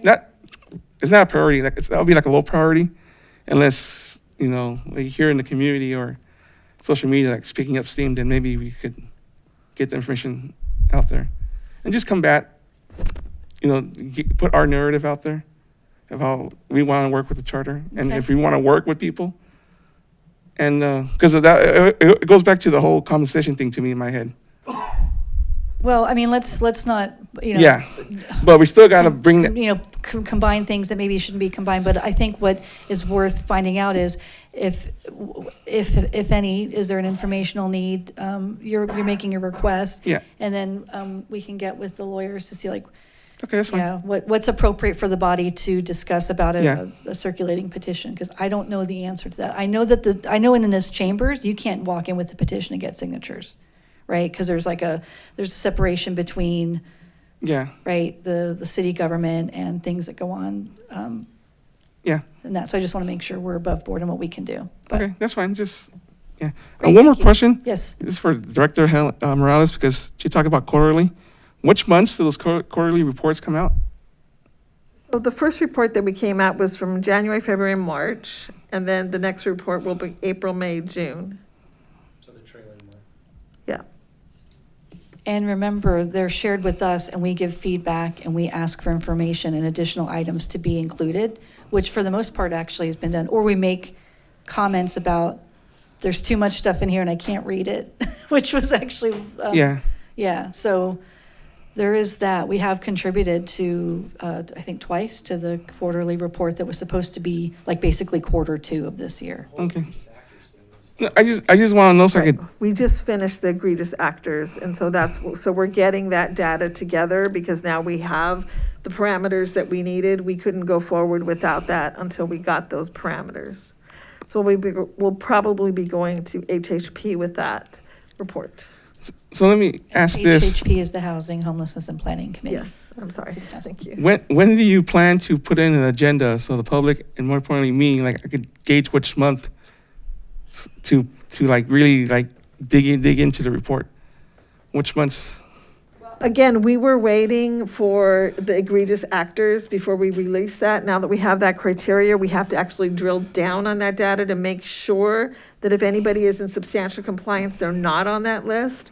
So that's going to take some time to do, but we'll get that back. Again, this was the first quarterly report. We were still asking for definitions and information. And so I think as we progress, as we get to probably the last quarterly report, it'll be more progressive, and it will already define what you guys want in the report. And that's was our ask when we came. Please let staff know and direct staff on what needs to be in this report. Okay, just want to make sure what month. All right, thank you. Thanks. Member Goin. Circling back to the possible new initiative, it sounds like it might be helpful if council could provide the board with a training on what is and isn't appropriate for us both as a body and as individual city employees in the process. I mean, because I'm obviously everybody has an opinion, but are we supposed to state that opinion in a board meeting or just stuff like that? Yeah, and that's a good question. So we'll inquire about, and I'm pretty confident the training wouldn't come from city council, but I could be wrong about that. It's probably gonna, but we'll find out like what's appropriate and what's not, because I know everyone just wants to make sure that everyone wants to be above board about what we discuss. Absolutely. Any other last questions or requests? Is there a motion to adjourn? So moved. Second. All right. Congrats to Mexico. Yeah. Thanks, everyone. Have a good night.